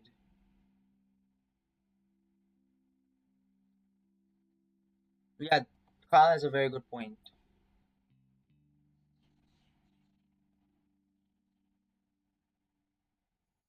My dearest John, I've been hearing terrible things lately. They say that you've been accusing me of the most egregious monstrosities. I did not believe them. In fact, I will not until I hear your words for myself. There must be some misunderstanding. Has one of my many political enemies pitched you against me? Are they using my misnamed voice as a weapon against my campaign? I would not think that to be below them, but what concerns me more is you. Please visit me at the museum. We must speak on this. I very much look forward to your company and believe that we can soon get this straight. Yours forever, James. I look up at Kyle. He looks back at me. So, what do you think that means? Kyle rubs inconspicuously at his crotch.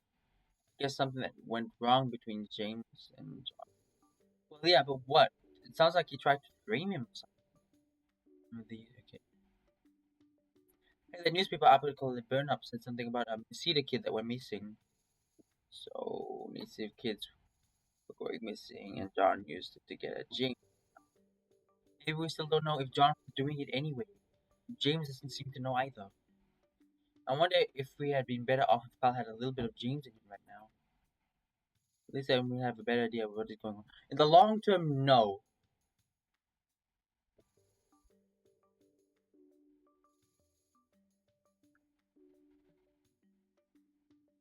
I look at the ram who's in the middle of pulling his waistband to look at it, looking at his junk. James is still influencing Carl. You okay? Carl abruptly lets go of the waistband, letting it snap back against his waist. Yeah, I'm fine. Are you, balls okay? Carl smiles ruefully. They look fine. Still kind of hurt. Think about making a joke about making them feel better, but that doesn't really feel appropriate right now. I'm actually more worried about Jenna, not just because she can beat me up. Yeah, should we talk to her about it? I don't know. Resisting it. It's worked for me. I look in the direction of the door as a loud click emanates from it. Carl's long ears perk and follows up my gaze. We both stare at it for a few seconds. Do you think? Maybe. Slowly, Carl gets to his feet, still a little bow-legged, and hobbles.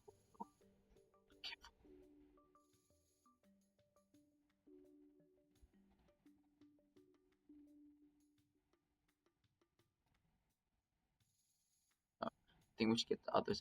Is the door open?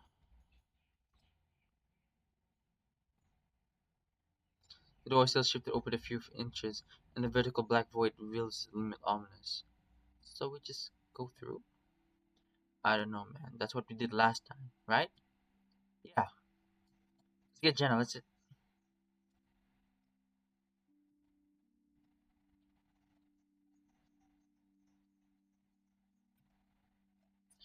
What did the letter say?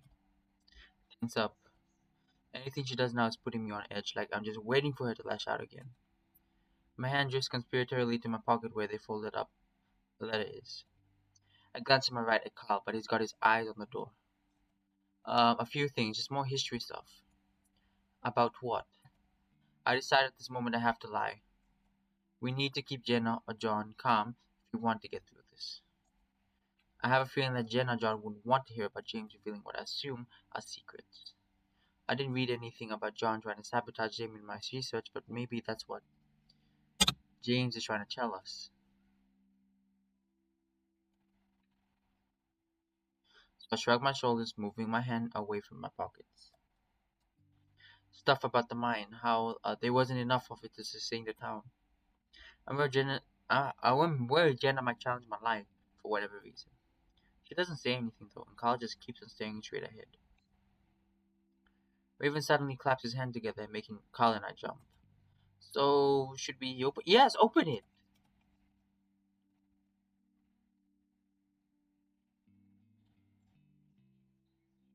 Yeah? So maybe we should keep going.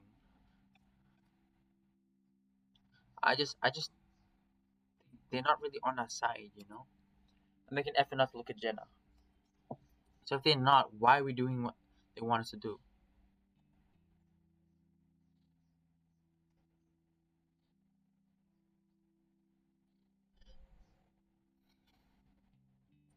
What else should we do? Ravenstone isn't accusatory, but it's genuinely curious. I don't have a very good answer. Well, maybe we can find a way back somehow. Maybe we're still in Carl's house right now. Carl's house, the plane seems like it's thousands of miles and years away at this point. Maybe we can, like, wake ourselves up. Hey, dude. We're all a little scared. We can talk about things. See, he's getting better without the possession. No rush. I'm actually starting to feel the same way. My cheeks burn at the way I'm holding everyone back because I'm scared. So, when I had that guy in my head, I sort of felt like he was taking us somewhere. Carl felt Carl runs the hand, not not holding mine up like one of his horns scratching it, like an endpoint, you know. Raven fidgets with his one of his ears, like a good endpoint. Yeah, man, I think so. That didn't sound very convincing. You can stay here if you want, Potter. Takes me a second to realize she's talking to me. Is she really that far gone? I just hope that we reach the end of this we can get her back somehow. Whoa, Jenna, that's crazy. I coughed to clear my throat. No, I'll go. I just want to think about it for a second. Have you thought about it then? Yeah. Look at Carl, but he only offers me a shrug and a comforting rub on the shoulder. Well, if that's all, then let's go. Jenna steps forward to grab the door handle, and I bite my tongue to keep from saying we should wait again. The door swings open to reveal.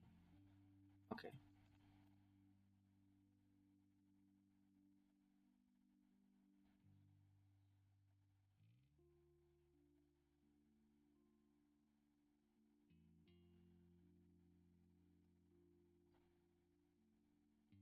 I'm reaching my limits too. If we have to do another place like this,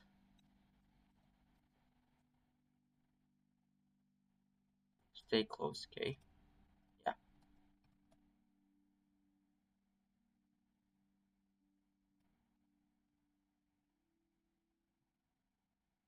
doing okay, man. Yeah, you?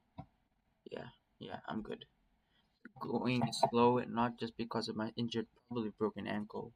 The ground is uneven and rocky, like we're outside walking in the desert, which I realize is exactly what we're doing when we walk straight into what feels like sagebrush. Carl thrashes around with my hand. Outside? I hope we still echo. Not really, but I don't think we can even walk to our houses.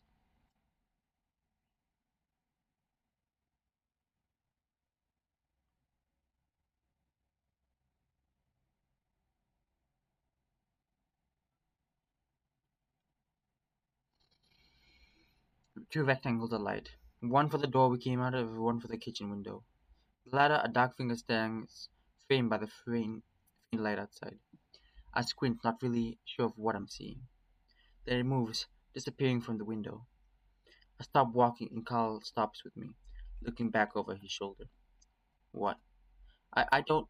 Did one of the others go back? The black feather appears again, this time in the doorway of the house. I don't even time to react to that before it steps forward and the door swings shut with a distant snap. Oppressive blackness takes its place. I grab onto Carl more tightly. What the hell?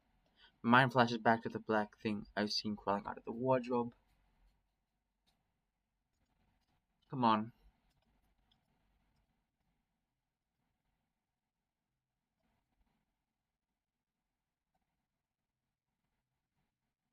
what the fuck am I doing? That's me go and it crouches down in front of me, on my back. I'm there before he even finishes his sentence, and I soon face is bouncing on his hard skull as he starts sprinting towards the fire. Whether it's my head or not, I swear I can hear a slithering sound behind me. Okay, so they're being chased.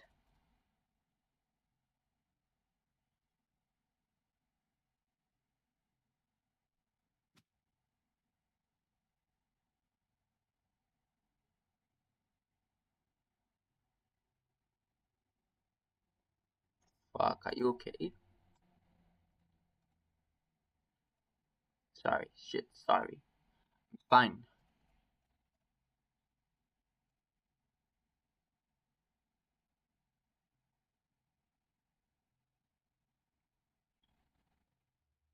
Finally comes to stumbling halt in front of the massive bonfire which had looked so small in the cabin. We both stare at it, the heat almost unbearable. Um, the whisper beneath me reaches a crescendo, the hissing just over my shoulder. Um, what are we supposed to do? Voice raises in pitch as we look back in. Are we supposed to go into the fire?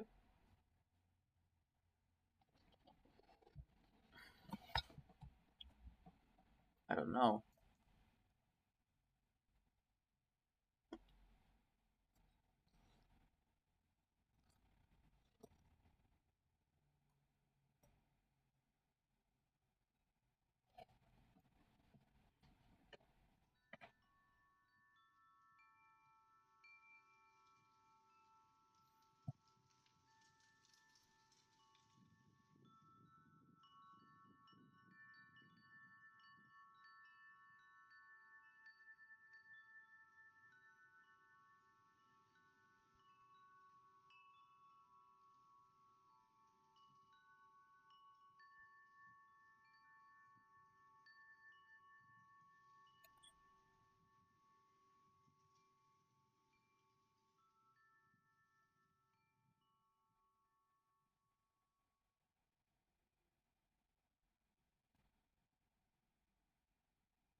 So they're back in the room that they were in.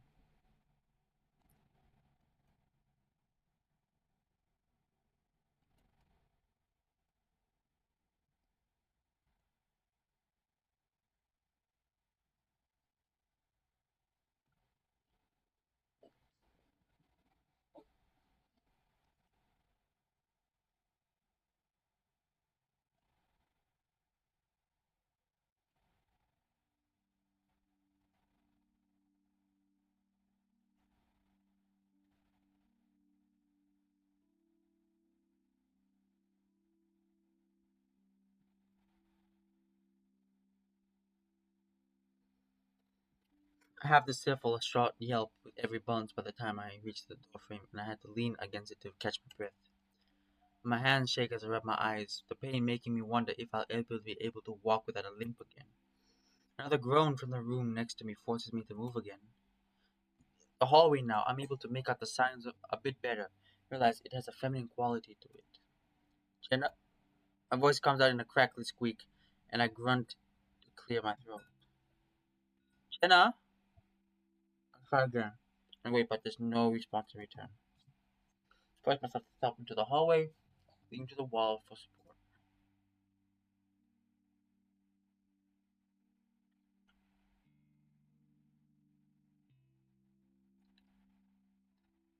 Okay, so we're getting those memories.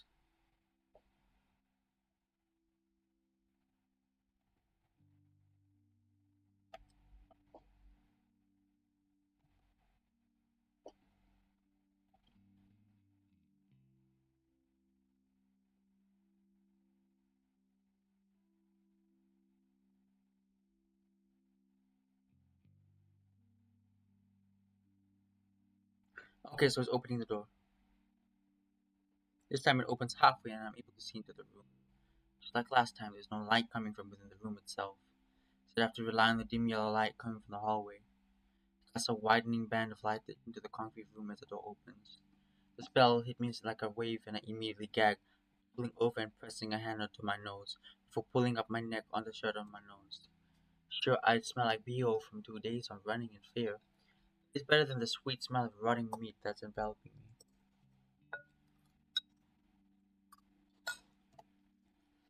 Still shaking, I peer into my room while I lean against the door, but I'm only able to see the cracked concrete floor and walls.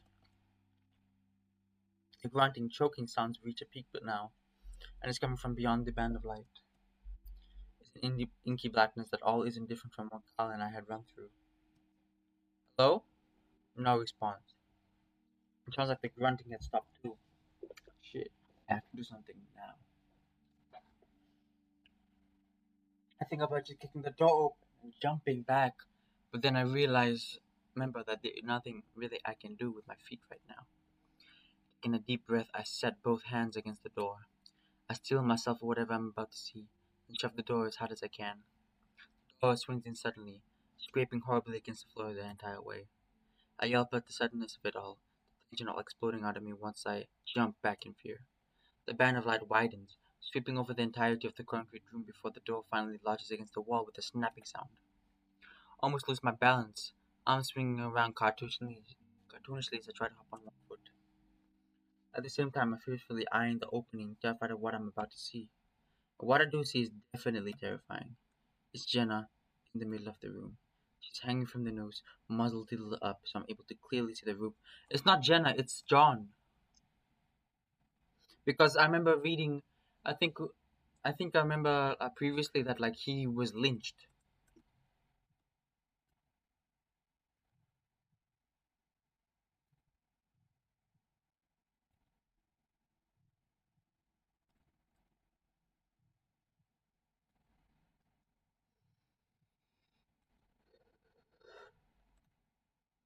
Carl, help!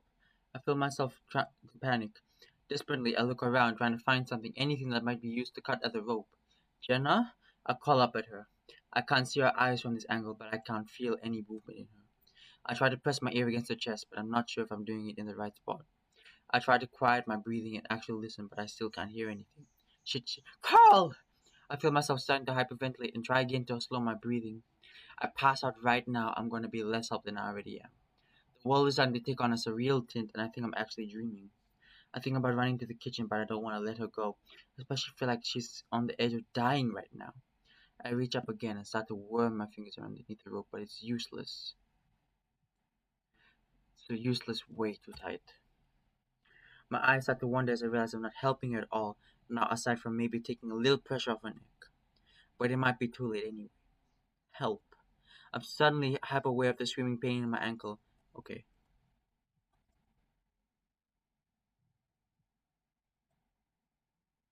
Okay, Carl is here. Okay.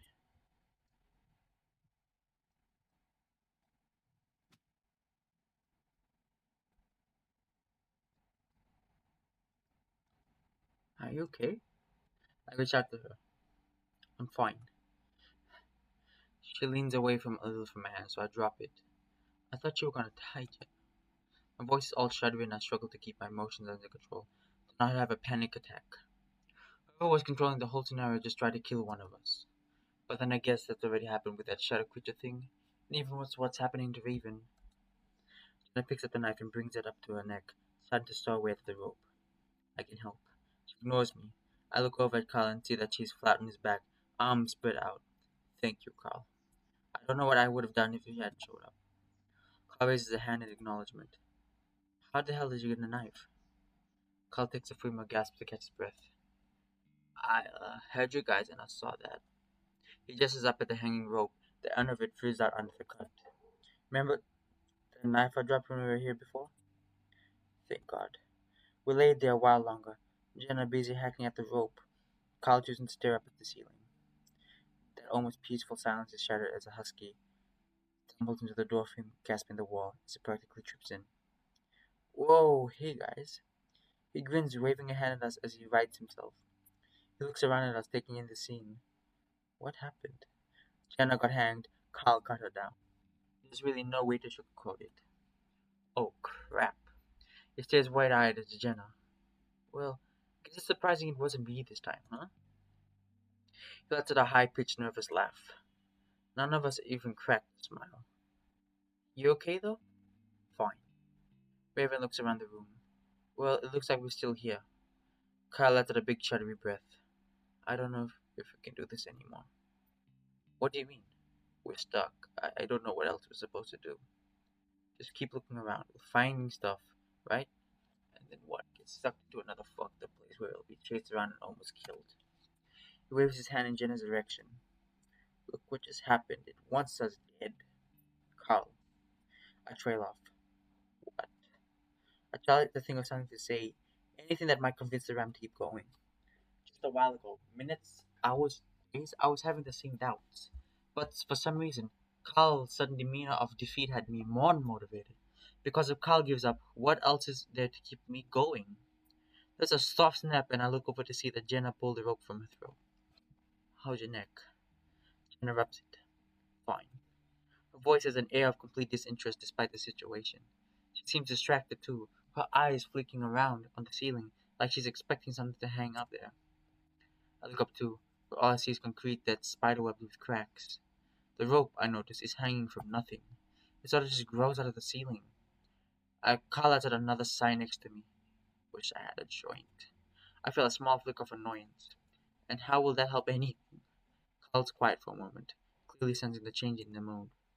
I madly regret it though, but I don't have the energy to take it back. Because it might make me feel a little better. By making you feel less, we need to be alert right now so we can figure this out.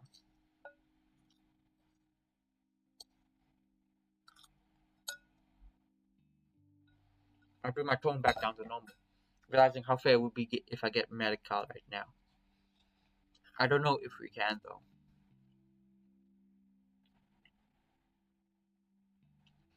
Before I can say anything to comfort him, Jenna speaks up. You will. Her voice is dark, firm, and completely unlike the way Jenna has ever spoken before. We both look at her and she sits there, legs crossed, staring hard at us. Well, at me. Carl sits up. Jenna? Jenna doesn't look at him. Instead, she keeps looking at me. John? Now she does look at Carl, and it's out of instinct. Her eyes are on him before looking back at me. I recognize that as almost unstoppable urge to look the way you hear her name being called. Yeah, we suspected and Jenna has been acting weird, but we think she was that consumed by him. Carl glances at me, moaning meaningfully. We haven't asked her directly about it yet, so I guess now's the time. Hey, Jenna, are you feeling okay? I'm feeling fine. It's just that you hadn't seemed like yourself for a while now. What do you mean? I look over at Kyle as he shifts himself around on the floor. Listen, when we first got here, and even a little before that, I was feeling weird. Kyle pauses as he seems to be searching for the right words. Sort of like something had become a part of me. Jenna narrows her eyes at Kyle but doesn't say anything. There's another voice in my head almost, and after a while, I knew it was that guy, James, in my head. Sounds like you. Sounds like you're going crazy. Carl frowns. Maybe, but he was making me act different, feel different, and it was kind of fucked up to be honest. Weird. Yeah, weird, but it was easy to get him out of my head. Carl points at his horns, and now he is not there anymore. Jenna keeps that stern look from her face, frowning at Carl. What are you trying to say? Well, do you know a guy named John? John B. Gay? Not really. You keep on mentioning him, but no one's told me who he is. Aside from the fact that he wasn't hanged, that he was hanged.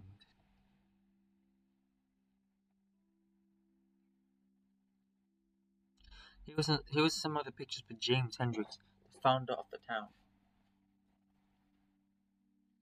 James was Carl's ancestor, right? We think that John was your ancestor too. He was a Falk and he had the same last name. So? So wasn't your family in Echo since the beginning? Yes. So it seems like you're probably related to him, right? Just stares hard at me, then at Carl. Our family doesn't have records like yours, Carl. Carl frowns again. You say that like it's my fault. Maybe it is. Carl starts to spiral again, but I cut in before he can defend himself. See, Jenna doesn't talk like that. You wouldn't say something like that. Jenna doesn't say anything, keeping her glare at Carl. Carl clears his throat nervously. What I'm trying to say is that maybe your ancestor is in your head like mine was. I don't think so. I mean, I don't know you that well, but if you're going by how a normal person acts, you're not acting. Exactly, Raven! We're not in a normal situation like that, are we? Carl shakes his head. I know you can resist it like I did, Jenna. You've always had a really strong mind. Way stronger than mine. Carl swallows. So it shouldn't be a problem for you to stop it like I did. Jenna shrugs. Nothing's wrong with me, Carl. We'll all go quiet then. Besides, isn't this about clearing James' name or whatever? Why are we talking about John? Because John is enveloped with this situation. Jenna stares at Carl, eyes moving across his face like she's searching for something. Carl stares hard right back at her. Unless you don't want to fight it. Jenna's expression remains emotionless. I mean, are you letting him? I don't know, Carl. Are you letting him control you? No, I already told you. I fought him out. How do we know that's true? Carl throws his hands up. Dude, why would I lie? Carl looks at me for some help. Yeah, Carl's way different than he was earlier. He's himself now. But how do you know that? I don't know what else to say to Jenna to convince her. Of course, I can't be completely sure. The only person that can know is Carl. He says he isn't possessed anymore, and I trust him on that. Jenna, he isn't. I promise. You think James kept his promises? Jenna, what do you mean by that?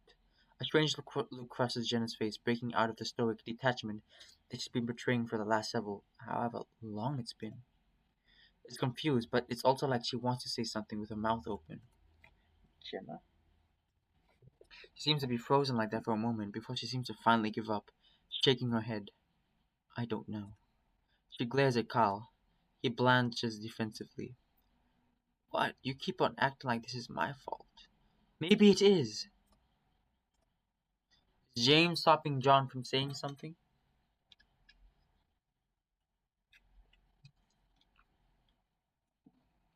I don't know. Jenna, Are John and James upset with one another? Jenna, we need to figure this out. Listen, I don't know about these guys, but it sounds like James and John are trying to tell us something. Raven looks back and forth between Kyle and Jenna, and trying to stop the other one from telling us something. So they're trying to tell us something about the past, and they both don't want us to know what the other knows. Maybe that's what we're supposed to figure out. So it's not as simple as just clearing James' name. We should also clear John's name.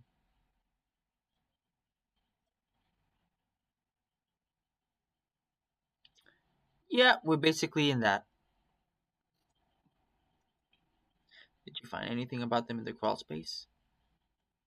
Like I've said, they both got convicted of sodomy. One was hanged, and James was left to start his ice cream business. So why wasn't James hanged too? His influence in the town, probably. Well, I can see how that might have caused problems between the two of them. I looked over at Kyle, who's still looking at Jenna, just picking up the rope in her lap. Did James tell you anything while you were under his influence? Like, did he say anything? Not really. It's weird. I just felt different. I said things I would normally say, but I guess I have never heard any voices.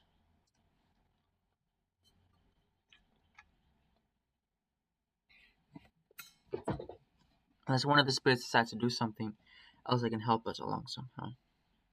So what are we supposed to do exactly? There's a door there.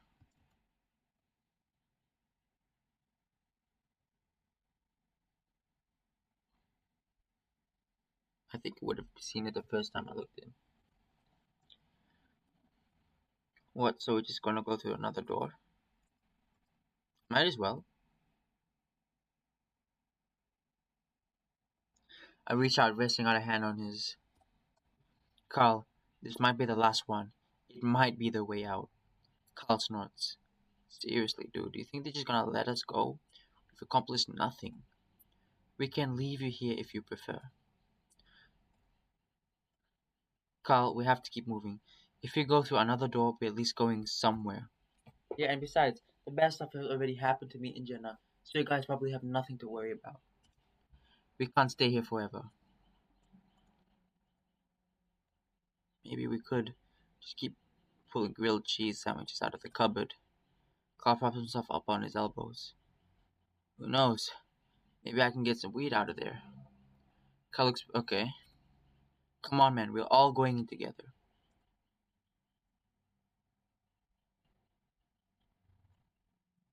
Alright, man, but if this freaky spooky ghost dimension goes onto another fucking door, I'm gonna pull a joint from the magic cupboard. Of course. Man, I don't wanna pass out again. We just did that.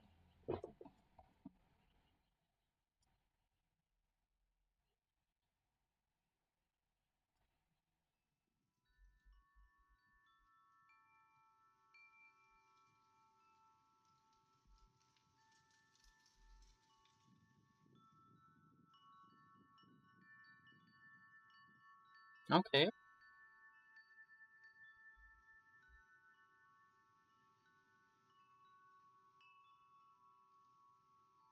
The mine.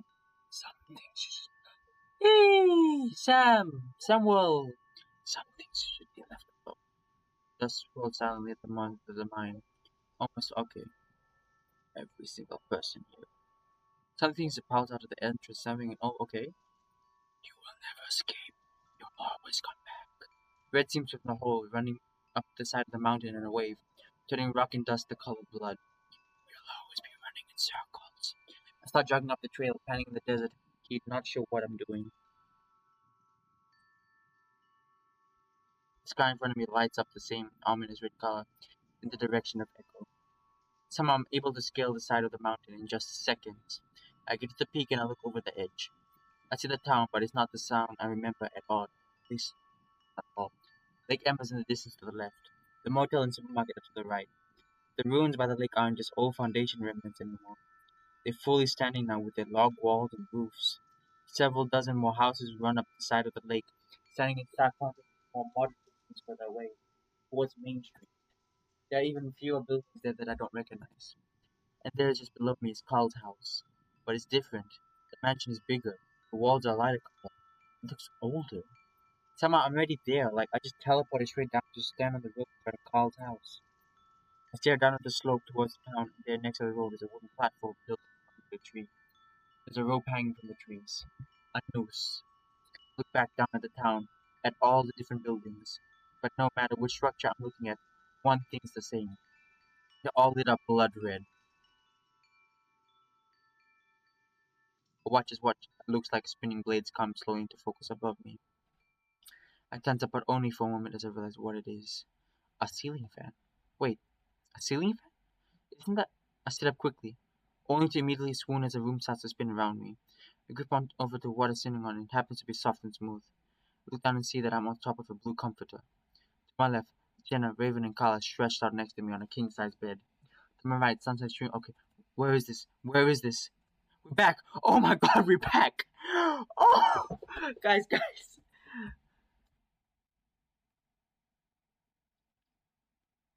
What is this? What's happening? Oh, wait.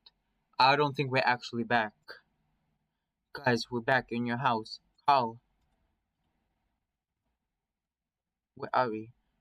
My parents' room.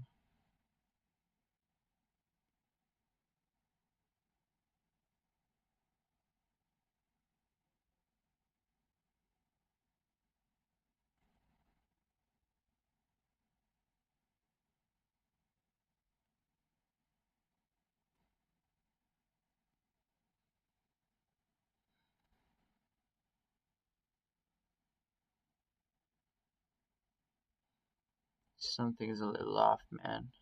What? Something's wrong. Exactly! I felt the beginnings of that singing sensation in my chest again.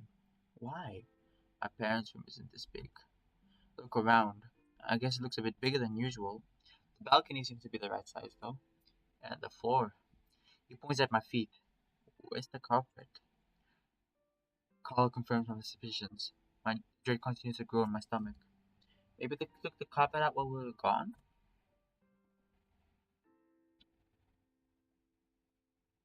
It's like I'm in a weird dream of my house or something.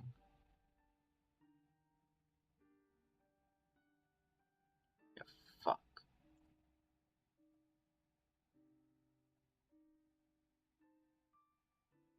Check with the other people, yeah.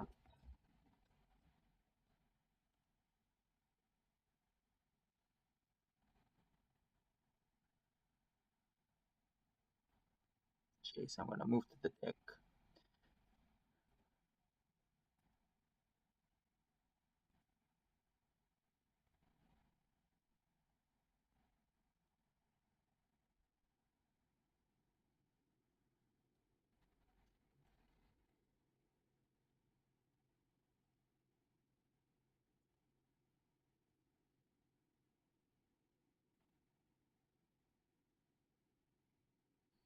Okay, so they still are in that hallucination thing.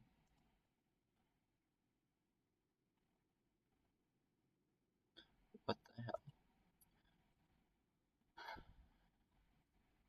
Come on, man, we're gonna go figure this out. This is just. So I saw this in a dream, and I think that we're trying to tell us something. What dream? A dream I had before I woke up. I had them almost every time we pass out. Why are you the only one having these dreams? I turn around, finding her eyeing me suspiciously. I don't know. None of you had dreams? I did, but it was about the black shadow creature that chasing me to the kitchen. What did you see in your dream? What did you see in your dream, Chase? Well, this. But then the mine too, like red stuff spread out of it over the town. Then I saw a noose. I instinctively look over the edge of the balcony, down towards where I remember seeing the tree. Carl looks too. What is it? Well, I saw a tree with a noose on it. Carl looks slowly back up at me. Down there? I think so. The look of utter defeat in Carl's face has me hesitating to confirm it. What the fuck? I take a deep breath, trying to pull what I feel into words. The dream, the way it zeroed on the tree, felt meaningful. I think we need to go to it.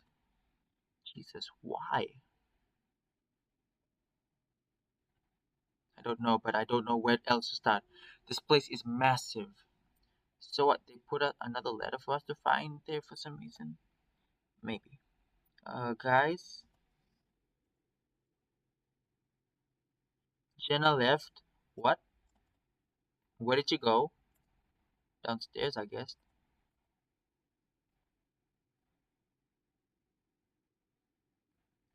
Carl? Carl, we need to get moving.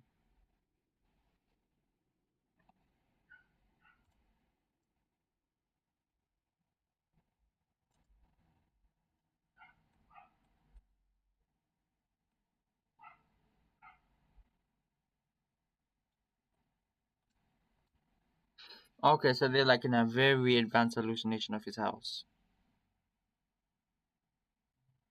Maybe why? I thought it just kind of weird. Like maybe it is real. Maybe. I'm not convinced. As I pass through the living room, I can see that it's set up like it always is.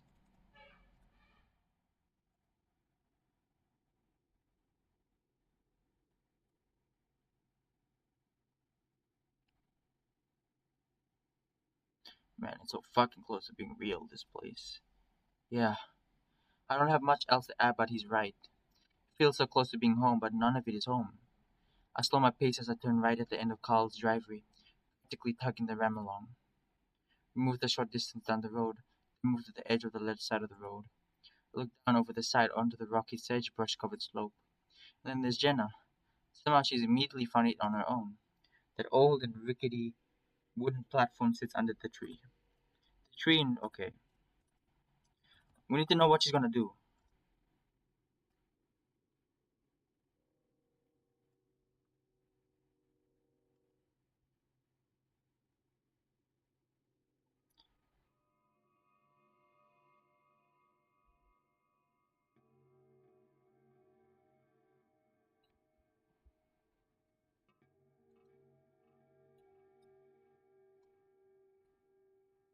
Jesus. Jenna?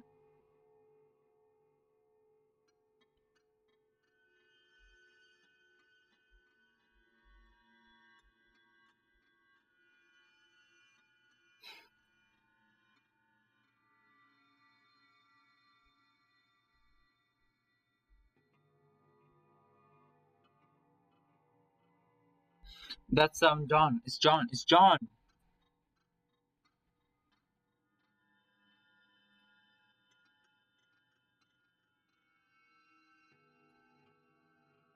There's something in his mouth. It's right. It's a flash of white in the mouth of the corpse, just barely sticking out from what looks like a gnarled teeth. A piece of paper, maybe? I sort of feel like a little numb to all of this now. But I think we both realize at the same time what this means, that we're gonna have to actually get that piece of paper. Fuck, man, why do we have to do this? Why don't they just tell us what they want us to know? I cling to Carl as much as he's clinging onto me, trying to keep him calm. Listen, I'll get it. It's just a body. No, it's not. Nothing just as it is in this fucked up place. Chase, you need to go get it. What? Why? You can't even fucking walk. I can crawl. He had the dream. They want him to be the one to get it. He volunteered anyway. That doesn't make any sense. That doesn't make any sense. It makes perfect sense. Why the hell don't you get it? Khaled adjusted himself, okay. Because that's what they want. That's bullshit. If you know something, Janet, then why don't you fucking tell us?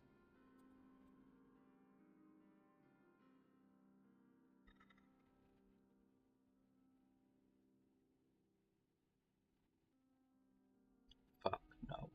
Jenna, you get it since you seem to know what the fuck is going on. Carl squeezes me tight against his chest as he leans into glare at Jenna. Jenna glares right back and I can see her lips trembling as she appears to be holding back her own snarl. Stop it, Carl. Let go. I'm gonna get the paper. No, Chase. Carl, nothing bad has happened when it comes to getting these stupid pieces of paper. I'll be fine. It's at least a nice change from the almost dead look that I've seen earlier. It stares at me hard for a good long while to the point where I almost blush until finally. Fine, but I'm coming with you. I don't think. Shut up, Jenna.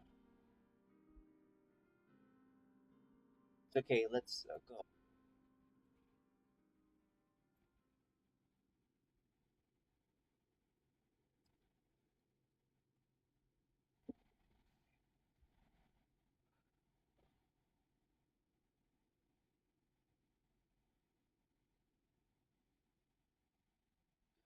You are disgusting. I'm disgusting. You abhorrent, despicable, horrible. For telling truths? For telling your own truth. You don't know my story, my truth. Your truth is a delusion. You cruel, filthy son of a bitch. What do you want from me? I want justice. You and your people don't know the meaning of the word. Just let it rest. Just let me rest. And you leave me restless? Murderer. You may not have killed me physically, but you murdered my life. You fucking. The Otter hears us. So if he hears us, then he wants us. So if he hears us, then he wants him to. Why does it? You think I know? Why does he create these places? Let it to small things that take it away. It's a game. My life, my reputation is a game to it. Ha! A game. Go on. Why don't you tell him your truth? The Otter works with you. I wouldn't help him even if I could. But you can't, can you? You are but smoke. Good thing too, you and your fucking lies. I will tell him this.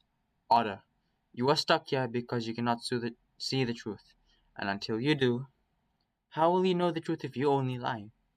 You are disgusting. I'm 9 or 10 and I'm sitting under a tree in the forest. I remember seeing this in PJ's route. He saw a guy that was hung. Like I've just finished something. Okay. And then I quicken the branches above me. I look up and I see the fox hanging from a rope. His dead eyes are on me.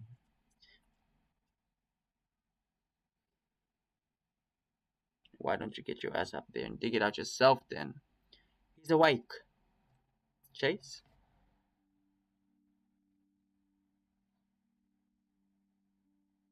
Hey, you okay? What happened?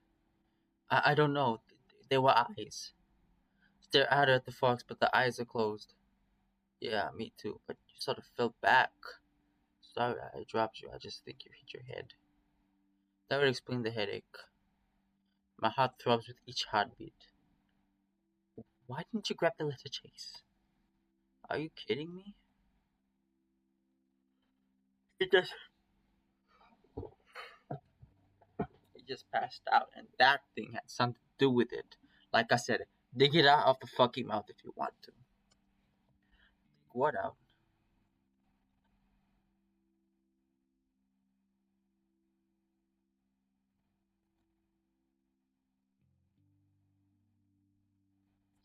Where did it go?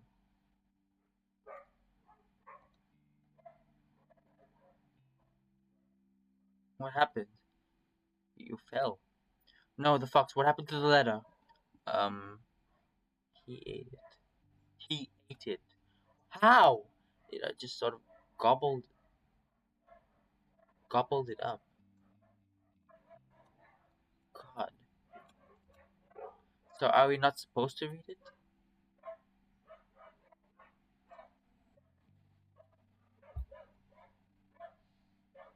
I think I heard Johns and James when I was out. What? What did they say? I think John and James influencing some of this, but there's something else controlling all of it. How? I don't know, but it's stopping them from telling us what they want to say. Like this is a game for it. So what are we supposed to do? Just figure out the game, I guess. They said something about having to see the truth, but I'm not exactly sure of what that is. But the fox just ate a clue. It might have been one of them. James or John's, I don't know. Do we just find another one then? I don't say anything because that's when I see the kind hint of white sticking out from the fox's pocket. I point. What's that? What? That sticking out of the chest pocket. What are you guys doing? Um,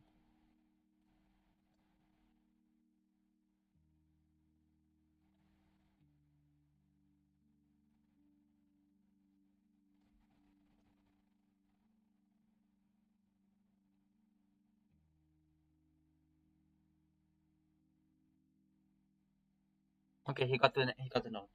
Okay, let's go. What's that?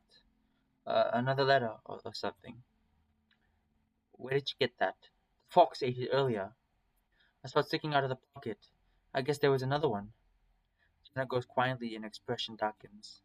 I'm about to ask her what's wrong, but Carl's already unfolding the paper, swinging the hand holding it to try and make it unfold. I help him out with my own free hand and hold the letter between us. I noticed at the bottom of the paper had a rough tear like someone had torn it in half. Jenna and Raven moving closer opposite us. Please, please let this be the one that gets us back. It doesn't look like a letter. It looks like a newspaper clipping. Well, a photocopied one anyway. Carl, I think this came from your mom's collection of artifacts. Remember some pages were ripped out of the script books? Really? Yeah, I thought this was you taking them. No. I wonder how long ago this nightmare actually started. It sounds like this had been setting itself up days before we fell into the place. Well, guess I'll give it a read. Hopefully this is the one. I start with the big bold title. Echo researcher uncovers town serial killer past. Most might know Trista Hendricks as the CEO of Penn's Ice Cream, but Echo locals will know her to be an avid history buff as well. I just love how it connects all of us, how it shows that everything happened for a reason. But even she didn't realize what her research would uncover. According to Hendricks, the town's founder, James had an affair with another man, and they both may have been hiding a dark secret. You never know what you'll find out, but to think that James had a homosexual relationship and with an alleged serial killer, well, it's really something. According to Hendricks' research, James may have been in a romantic relationship with a native fox by the name of John Gay. Well, I'm not surprised. The town researchers indicate that Begay was accused of committing multiple child murders. Why? Hendricks says that the crimes were sexual in nature. So pedophilia, okay. Jenna,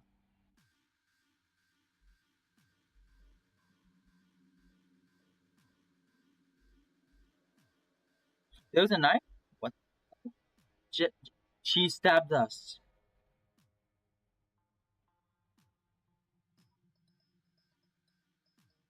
Jenna, stop. Jenna, what are you doing? Time she's too close and Carl pushes me to the side as she comes back. I go down on my butt on the rocky ground.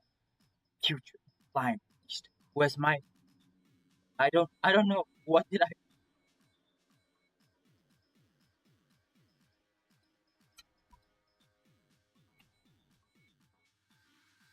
I don't have the time to dwell on this because that's when Jenna reaches Carl. She grabs one of his horns and yanks him close. Carl swinging his fist wildly in her way. A valiant effort. Carl's not a fighter. Aside from letting out a few grunts, Jenna isn't affected. She raises the knife as she reaches. No, stop. Oh, shit. Oh, shit. I mean, if you grab her, she's gonna. I think grab her so that everyone else can grab her older person. I need to pull away from Carl. I reach out, grabbing the fox by the back of her shirt, and yet he's.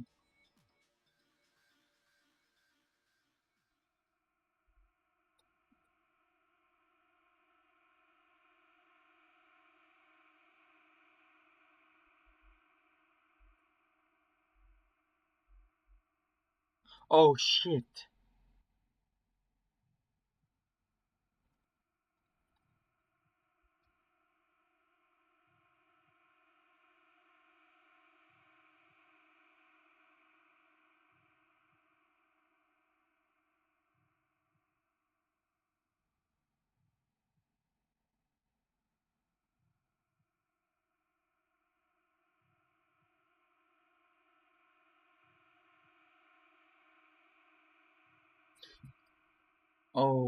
Oh my god.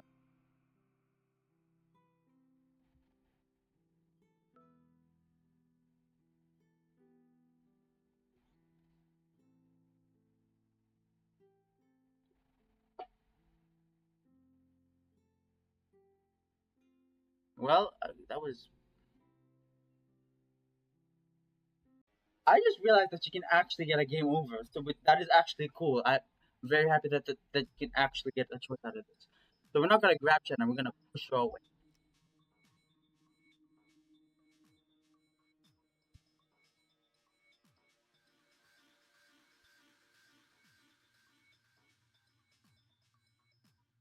Honestly, yeah, thinking about it now, why did I think grabbing the knife would be a good idea? Because she could just stab me.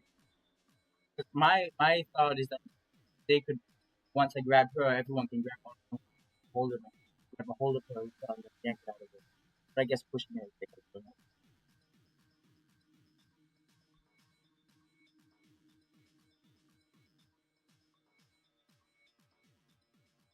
okay.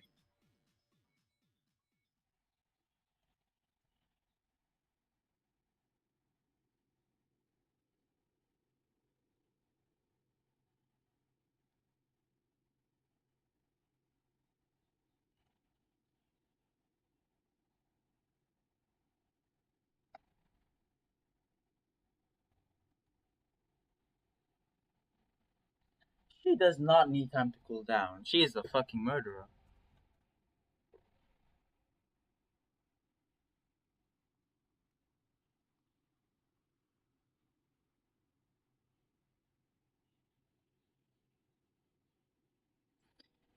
All of us need to take a bit of rest.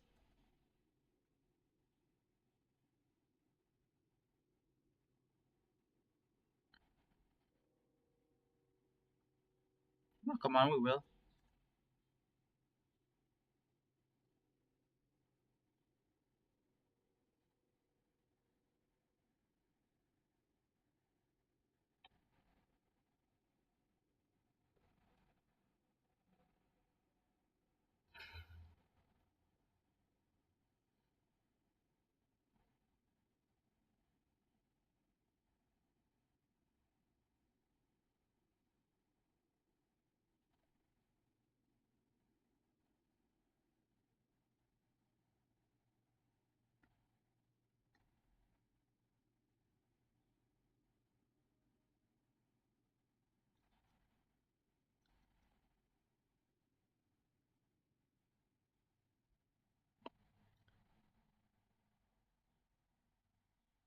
Oh, this looks very different. Oh yeah, I definitely need to save this. Oh yeah, I don't want the bitch killing. I don't want that bitch sitting us all the way back to square one. Oh,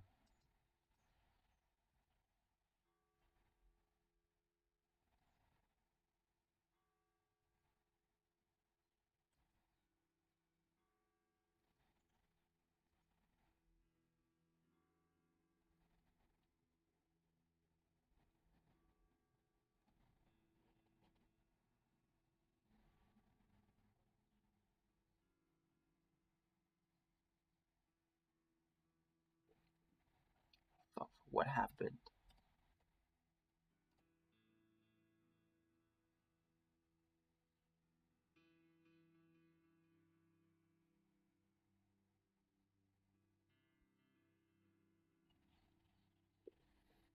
Man,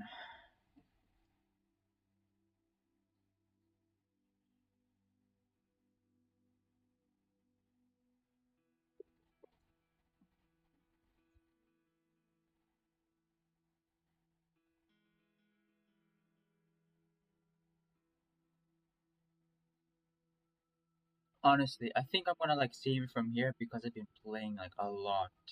So I'm actually gonna save this, save it over here. Yeah, there we go. Okay, and then